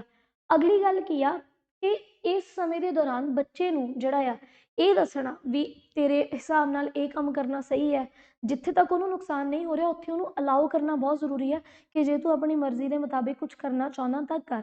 ਉਹਨੂੰ ਇੱਥੇ ਡਾਂਟਣ ਦੀ ਬਜਾਏ ਉਹਨੂੰ ਇਹ ਸਮਝਾਉਣਾ ਬਹੁਤ ਜ਼ਰੂਰੀ ਹੈ ਕਿ ਸਹੀ ਤੇ ਗਲਤ ਦੇ ਵਿੱਚ ਅੰਤਰ ਕਰਕੇ ਕਿਹੜੀ ਚੀਜ਼ ਕਿਵੇਂ ਗਲਤ ਨਹੀਂ ਕਰਨੀ ਚਾਹੀਦੀ ਸੀ ਜਾਂ ਕਿਹੜੀ ਚੀਜ਼ ਕਿਵੇਂ ਕਰਨੀ ਚਾਹੀਦੀ ਸੀ। ਕਿਉਂਕਿ ਜੇ ਇਸ ਸਮੇਂ ਦੇ ਦੌਰਾਨ ਅਸੀਂ ਬੱਚੇ ਨੂੰ, ਕਿਉਂਕਿ ਉਹ ਬਹੁਤ ਸਾਰੀਆਂ ਨਵੀਆਂ ਐਕਟੀਵਿਟੀਜ਼ ਕਰ ਰਿਹਾ, ਅਗਰ ਅਸੀਂ ਲਗਾਤਾਰ ਉਸ ਬੱਚੇ ਨੂੰ ਡਾਂਟਦੇ ਰਵਾਂਗੇ ਤਾਂ ਉਹਦੇ ਵਿੱਚ ਜਿਹੜੀ ਇੱਕ ਫੀਲਿੰਗ ਹੈ ਦਬੇ ਘੁਟੇ ਵਾਲੀ, ਜਿਹੜੀ ਫੀਲਿੰਗ ਹੈ, ਦੋਸ਼ ਦੀ ਭਾਵਨਾ ਆਉਣੀ ਸ਼ੁਰੂ ਹੋ ਜਾਂਦੀ ਹੈ। ਉਹਨੂੰ ਇਹ ਲੱਗਦਾ ਕਿ ਮੈਂ ਹੀ ਦੋਸ਼ੀ ਹਾਂ, ਮੈਂ ਹੀ ਸਾਰਾ ਕੁਝ ਖਰਾਬ ਕਰ ਰਿਹਾ ਹਾਂ।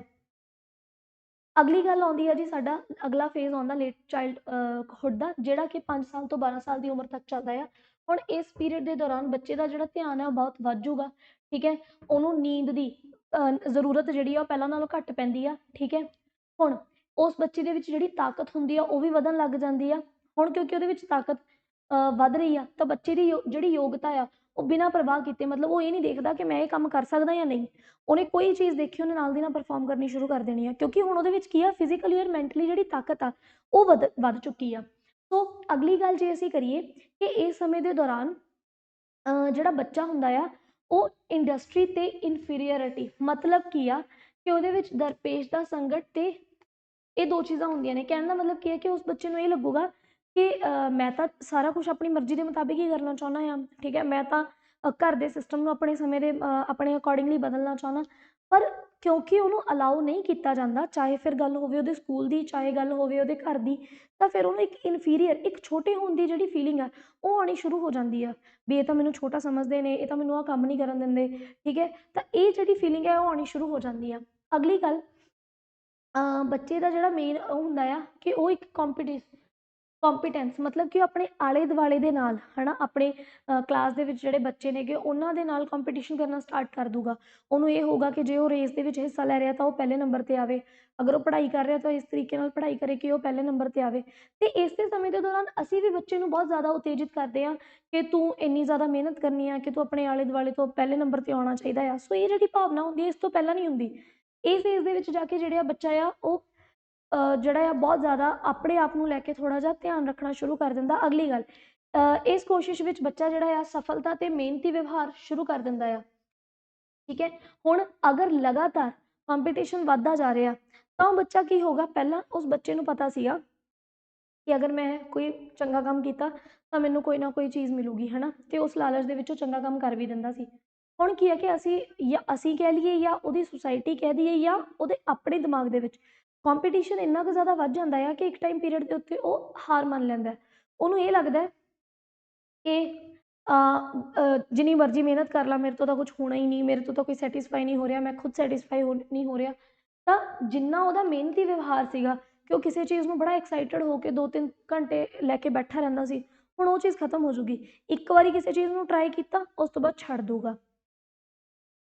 ਅਗਲੀ ਗੱਲ ਕੀ ਹੁੰਦੀ ਆ ਕਿ ਇਸ ਲਈ ਦੇਖਭਾਲ ਕਰਨ ਵਾਲਿਆਂ ਨੂੰ ਬੱਚੇ ਨੂੰ ਉਚਿਤ ਕੰਮ ਕਰਨ ਲਈ ਜਿਹੜਾ ਆ ਮਾਰਗਦਰਸ਼ਨ ਕਰਨਾ ਚਾਹੀਦਾ। ਇਹ ਉਹਨੂੰ ਗਾਈਡ ਕਰਨਾ ਚਾਹੀਦਾ ਕਿ ਕਿਹੜਾ ਕੰਮ ਤੇਰੇ ਲਈ ਬੜਾ ਸਹੀ ਹੈ, ਤੂੰ ਇਹ ਕੰਮ ਕਰ, ਕਿਉਂਕਿ ਉਸ ਕੰਮ ਦੇ ਵਿੱਚ ਜਦੋਂ ਉਹਨੂੰ ਸਫਲਤਾ ਮਿਲੂਗੀ, ਮਤਲਬ ਕਿ ਇਸ ਸਮੇਂ ਦੇ ਦੌਰਾਨ ਅਗਰ ਇੱਕ ਬੱਚਾ ਜਿਹੜਾ ਆ ਉਹ ਚੰਗੀ ਡਰਾਇੰਗ ਕਰਦਾ ਹੈ ਜਾਂ ਇੱਕ ਬੱਚਾ ਚੰਗਾ ਗਾਉਂਦਾ ਆ, ਤਾਂ ਫਿਰ ਜਿਸ ਕੰਮ ਦੇ ਵਿੱਚ ਉਹਦੀ ਰੁਚੀ ਆ ਉਸ ਚੀਜ਼ ਦੇ ਵਿੱਚ ਜਿਹੜਾ ਆ ਉਹਨੂੰ ਸਾਨੂੰ ਉਹਦਾ ਮਾਰਗਦਰਸ਼ਨ ਕਰਨਾ ਚਾਹੀਦਾ ਵੀ ਇਹ ਵਾਲਾ ਕੰਮ ਕਰ।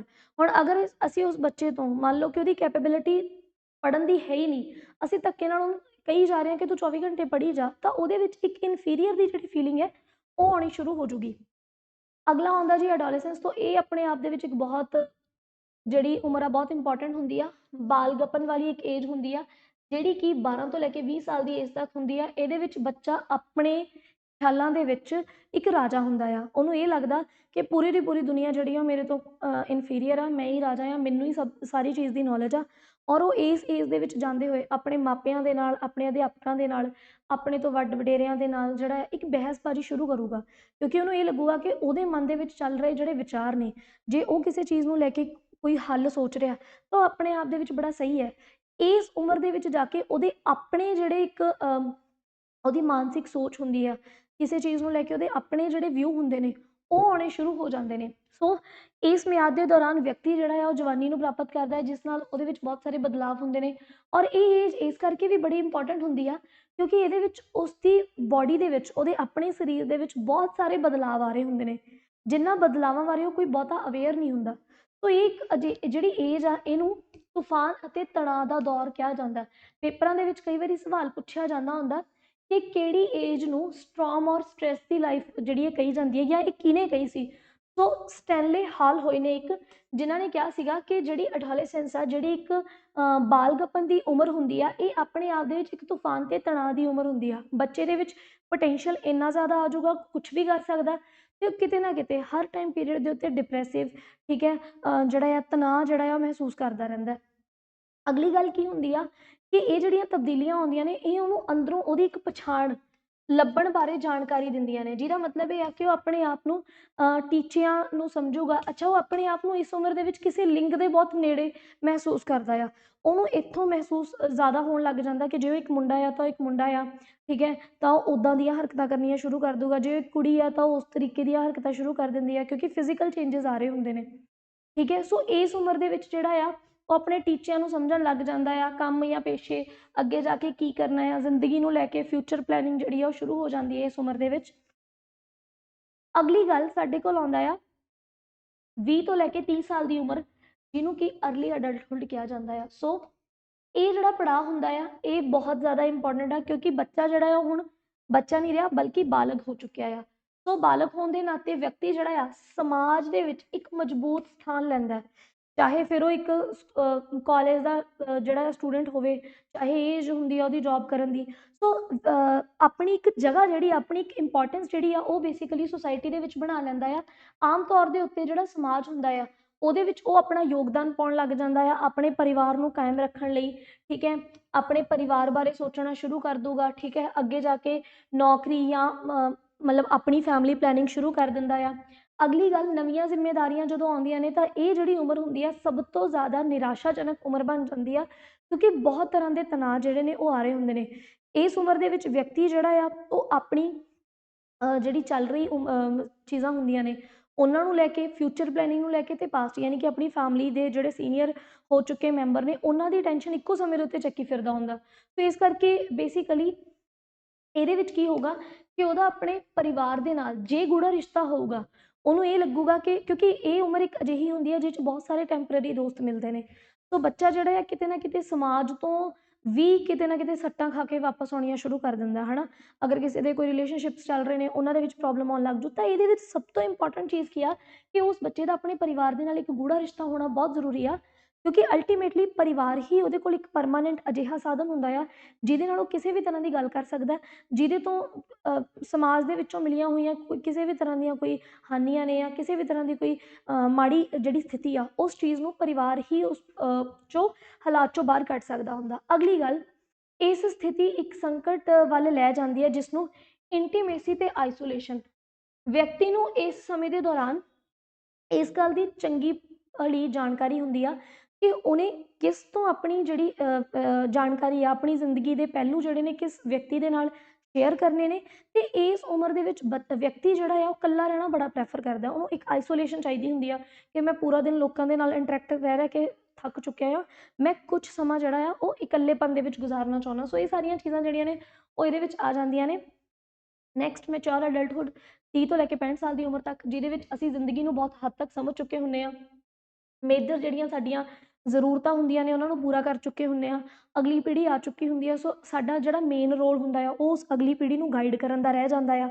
ਇਹ ਸਾਰੀਆਂ ਚੀਜ਼ਾਂ ਆ ਜਾਂਦੀਆਂ ਨੇ, ਜ਼ਿੰਦਗੀ ਦੇ ਵਿੱਚ ਇੱਕ ਠਹਿਰਾਵ ਆਉਣਾ ਸ਼ੁਰੂ ਹੋ ਜਾਂਦਾ ਆ, ਪਹਿਲਾਂ ਵਾਲੀ ਐਕਸਾਈਟਮੈਂਟ ਨਹੀਂ ਰਹਿੰਦੀ, ਸਕਾਰਾਤਮਕ, ਕਿਉਂਕਿ ਹੁਣ ਤੁਹਾਡੇ ਕੋਲ ਨਾ ਜਿੰਨੀਆਂ ਤੁਸੀਂ ਤੁਹਾਡੇ ਐਕਸਪੀਰੀਅੰਸ ਹੁੰਦੇ ਨੇ ਉਹ ਆਉਣੇ ਸ਼ੁਰੂ ਹੋ ਜਾਂਦੇ ਨੇ, ਤਾਂ ਤੁਹਾਡੇ ਕੋਲ ਹਰ ਤਰ੍ਹਾਂ ਦੀ ਪ੍ਰੋਬਲਮ ਦਾ ਇੱਕ ਸੁਚੱਜਾ ਜਿਹਾ ਢੰਗ ਦੇ ਨਾਲ ਇੱਕ ਹੱਲ ਹੋਊਗਾ, ਤਾਂ ਤੁਸੀਂ ਮਤਲਬ ਡਿਪਰੈਸ਼ਨ ਚੋਂ ਬਾਹਰ ਨਿਕਲਣਾ ਸ਼ੁਰੂ ਕਰ ਦੋਗੇ।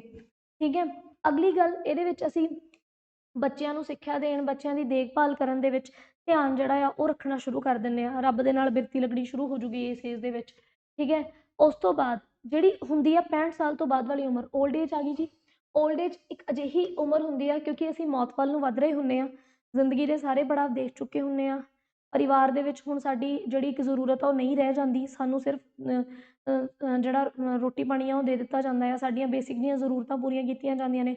ਔਰ ਇਸ ਉਮਰ ਦੇ ਵਿੱਚ ਸਰੀਰਕ ਪੱਖੋਂ ਅਸੀਂ ਬਹੁਤ ਕਮਜ਼ੋਰ ਹੋ ਜਾਂਦੇ ਹਾਂ, ਤਾਂ ਨੀਂਦ ਘੱਟ ਜਾਏਗੀ। ਠੀਕ ਹੈ, ਸਰੀਰ ਪੱਖੋਂ ਦੁਖੀ ਬਹੁਤ ਜ਼ਿਆਦਾ ਹੁੰਦੇ ਆ। ਸੋ ਇਸ ਤਰ੍ਹਾਂ ਦੀ ਉਮਰ ਹੁੰਦੀ ਆ, ਇਹਦੇ ਵਿੱਚ ਇਮਾਨਦਾਰੀ ਤੇ ਨਿਰਾਸ਼ਾ ਦੋ ਚੀਜ਼ਾਂ ਹੁੰਦੀਆਂ ਨੇ। ਇਮਾਨਦਾਰੀ ਇਸ ਕਰਕੇ ਕਿਉਂਕਿ ਹੁਣ ਤੁਹਾਨੂੰ ਕਿਸੇ ਤਰ੍ਹਾਂ ਦਾ ਕੋਈ ਲਾਲਚ ਹੀ ਨਹੀਂ ਰਹਿੰਦਾ। ਠੀਕ ਹੈ, ਔਰ ਨਿਰਾਸ਼ਾ ਇਸ ਕਰਕੇ ਕਿਉਂਕਿ ਜਿਨ੍ਹਾਂ ਚੀਜ਼ਾਂ ਕਰਕੇ ਤੁਸੀਂ ਆਪਣੀ ਪੂਰੀ ਦੀ ਪੂਰੀ ਉਮਰ ਜਿਹੜੀ ਆ ਉਹ ਬਿਤਾਈ ਹੁੰਦੀ ਆ, ਉਹਨਾਂ ਲੋਕਾਂ ਦੁਆਰਾ ਹੀ ਤੁਸੀਂ ਇੱਕ ਖੂੰਜੇ ਤੇ ਲਾ ਦਿੱਤੇ ਜਾਂਦੇ ਹੋ। ਸੋ ਸਰੀਰਕ ਸਿਹਤ ਵਿੱਚ ਘਟਦੀਆਂ ਜਿਹੜੀਆਂ ਸਥਿਤੀਆਂ ਹੁੰਦੀਆਂ ਨੇ, ਆਮਦਨੀ ਦੇ ਵਿੱਚ ਕਮੀ ਆ ਜੂਗੀ, ਜੀਵਨ ਸਾਥੀ ਦੀਆਂ ਇਸ ਉਮਰ ਦੇ ਵਿੱਚ ਜਾ ਕੇ ਮੌਤ ਹੋ ਜੂਗੀ, ਤੇ ਬਾਕੀ ਵੀ ਤੁਹਾਡੇ ਫੈਮਿਲੀ ਦੇ ਨਾਲ ਜਿਹੜੇ ਵਿਗਾੜ ਨੇ ਉਹ ਪੈਣੇ ਸ਼ੁਰੂ ਹੋ ਜਾਂਦੇ ਨੇ। ਸੋ ਇਸ ਤਰੀਕੇ ਦੇ ਨਾਲ ਅਸੀਂ ਗਰੋਥ ਔਰ ਡਿਵੈਲਪਮੈਂਟ ਨੂੰ ਜਿਹੜਾ ਆ ਬਹੁਤ ਡੈਪਥ ਦੇ ਵਿੱਚ ਸਮਝਿਆ। ਹੁਣ ਸਾਡੇ ਕੋਲ ਇੱਕ ਦੋ ਟਰਮਸ ਨੇ ਜਿਹੜੀਆਂ ਕਿ ਅਸੀਂ ਯੂਜ਼ ਕਰਦੇ ਹੁੰਦੇ ਹਾਂ। ਇੱਕ ਹੁੰਦੀ ਹੈ ਜੀ ਲਰਨਿੰਗ। ਸੋ ਲਰਨਿੰਗ ਮਨੁੱਖੀ ਵਿਵਹਾਰ ਦੇ ਵਿੱਚ ਸਿੱਖਣਾ ਕੀ ਹੈ, ਇੱਕ ਮੁੱਖ ਅਜਿਹੀ ਪ੍ਰਕਿਰਿਆ ਹੈ, ਇਸ ਨੂੰ ਵਿਹਾਰ ਵਿੱਚ ਕੋਈ ਵੀ ਰਿਸ਼ਤੇਦਾਰ ਸਥਾਈ ਤਬਦੀਲੀ ਜੋ ਕਿ ਅਭਿਆਸ ਦੇ ਅਨੁਭਵ ਦੇ ਨਤੀਜੇ ਵਜੋਂ ਵਾਪਰਦਾ ਹੈ ਵਜੋਂ ਪ੍ਰਭਾਸ਼ਿਤ ਕੀਤਾ ਜਾਂਦਾ ਹੈ। ਕਹਿਣ ਦਾ ਮਤਲਬ ਕੀ ਹੈ ਕਿ ਜਿਹੜਾ ਸਿੱਖਣਾ ਆ ਉਹਨੂੰ ਵੀ ਤੁਸੀਂ ਡਿਵੈਲਪਮੈਂਟ ਦਾ ਹੀ ਇੱਕ ਹਿੱਸਾ ਮੰਨਦੇ ਹੋ, ਕਿ ਜਦੋਂ ਬੰਦਾ ਲਗਾਤਾਰ ਸਿੱਖਦਾ ਰਹਿੰਦਾ ਉਸੇ ਤਰੀਕੇ ਦੇ ਨਾਲ ਉਹਦਾ ਜਿਹੜਾ ਵਿਕਾਸ ਹੈ ਉਹ ਹੁੰਦਾ ਰਹਿੰਦਾ। ਅਗਲੀ ਗੱਲ ਆ ਜਾਂਦੀ ਹੈ ਕਿ E.L. ਥੌਰਨਡਾਈਕ ਸੀਗੇ, ਉਹਨਾਂ ਨੇ ਕਿਹਾ ਸਿੱਖਣਾ ਇੱਕ ਹੌਲੀ ਹੌਲੀ ਪ੍ਰਕਿਰਿਆ ਹੈ ਜਿੱਥੇ ਵਿਅਕਤੀ ਸਿੱਖਣ ਦੇ ਲਈ ਬਹੁਤ ਸਾਰੀਆਂ ਕੋਸ਼ਿਸ਼ਾਂ ਕਰੂਗਾ। ਇੱਕ ਕਰੋ ਐਂਡ ਕਰੋ ਸੀਗੇ ਜਿਨ੍ਹਾਂ ਨੇ ਕਿਹਾ ਕਿ ਸਿੱਖਿਆ ਵਿੱਚ ਆਦਤਾਂ, ਗਿਆਨ ਤੇ ਰਵੱਈਏ, ਇਹ ਸਾਰੀਆਂ ਚੀਜ਼ਾਂ ਜਿਹੜੀਆਂ ਨੇ ਉਹ ਪ੍ਰਾਪਤ ਹੁੰਦੀਆਂ ਨੇ। ਤੇ ਜਦੋਂ ਵਿਅਕਤੀ ਲਗਾਤਾਰ ਲਰਨਿੰਗ ਕਰਦਾ ਰਹਿੰਦਾ, ਸਿੱਖਦਾ ਰਹਿੰਦਾ, ਤੇ ਅਲਟੀਮੇਟਲੀ ਉਹ ਕੀ ਆ, ਡਿਵੈਲਪ ਹੁੰਦਾ ਆ। ਅਗਲੀ ਗੱਲ ਆਉਂਦੀ ਹੈ ਜੀ ਮੈਚੂਰੇਸ਼ਨ। ਸੋ ਪਰਿਪੱਕਤਾ ਕੀ ਆ, ਉਹ ਸੰਭਾਵੀ ਤੌਰ ਦੇ ਉੱਤੇ ਮੌਜੂਦ ਵਿਸ਼ੇਸ਼ਤਾ ਦਾ ਪ੍ਰਗਟ ਕਰੂਗਾ। ਆਨੁਵੰਸ਼ਿਕ ਬੰਦੋਬਸਤੀ ਤੋਂ ਆਉਂਦਾ ਹੈ, ਜੈਨੇਟਿਕ ਤੌਰ ਦੇ ਉੱਤੇ ਅਸੀਂ ਚੱਲਣ ਬੋਲਣ ਸਿੱਖਦੇ ਹਾਂ, ਫਿਰ ਹੌਲੀ ਹੌਲੀ ਸਾਡੇ ਵਿਚਾਰਾਂ ਦੇ ਵਿੱਚ ਜਿਹੜੀ ਮੈਚੋਰਿਟੀ ਆਉਂਦੀ ਆ, ਅਸੀਂ ਪਰਿਪੱਕ ਹੁੰਦੇ ਹਾਂ ਕਿਸੇ ਵਿਊ ਨੂੰ ਲੈ ਕੇ। ਸਾਨੂੰ ਪਤਾ ਹੁੰਦਾ ਕਿ ਜੇ ਅਸੀਂ ਕਿਸੇ ਚੀਜ਼ ਦੇ ਉੱਤੇ ਆਪਣਾ ਕੋਈ ਪੱਖ ਸੋਚ ਰਿਹਾ, ਹੁਣ ਅਸੀਂ ਉਸ ਪੱਖ ਦੇ ਉੱਤੇ ਪੱਕਾ ਰਹਿਣਾ ਆ। ਸੋ ਇਸ ਤਰੀਕੇ ਦੇ ਨਾਲ ਅਸੀਂ ਜਿਹੜਾ ਆ ਡਿਵੈਲਪਮੈਂਟ ਤੇ ਜਿਹੜੇ ਗਰੋਥ ਆ ਉਹਦੇ ਵਿੱਚ ਫਰਕ ਦੇਖਿਆ। ਅਸੀਂ ਦੇਖਿਆ ਕਿ ਕਿਸ ਤਰੀਕੇ ਦੇ ਨਾਲ ਕਿਹੜੇ ਅਜਿਹੇ ਪਹਿਲੂ ਨੇ ਜਿਹੜੇ ਕਿ ਗਰੋਥ ਔਰ ਡਿਵੈਲਪਮੈਂਟ ਨੂੰ ਜਿਹੜਾ ਆ ਇਨਫਲੂਐਂਸ ਕਰਦੇ ਨੇ। ਸੋ ਹੋਪਫੁਲੀ ਕਿ ਇਹ ਜਿਹੜਾ ਲੈਕਚਰ ਆ ਉਹ ਤੁਹਾਡੇ ਲਈ ਮਦਦਗਾਰ ਰਿਹਾ ਹੋਊਗਾ। ਇਸ ਲੈਕਚਰ ਤੋਂ ਬਾਅਦ ਸਾਨੂੰ ਗਰੋਥ ਤੇ ਡਿਵੈਲਪਮੈਂਟ ਦੇ ਵਿੱਚ ਜਿੰਨੀਆਂ ਵੀ ਵਿਭਿੰਨਤਾਵਾਂ ਨੇ, ਜਿੰਨੇ ਵੀ ਫਰਕ ਨੇ, ਉਹ ਸਾਰੇ ਕਲੀਅਰ ਹੋ ਚੁੱਕੇ ਹੋਣਗੇ। ਸੋ ਅੱਜ ਲਈ ਇੰਨਾ ਹੀ ਬਹੁਤ ਹੈ ਜੀ, ਧੰਨਵਾਦ।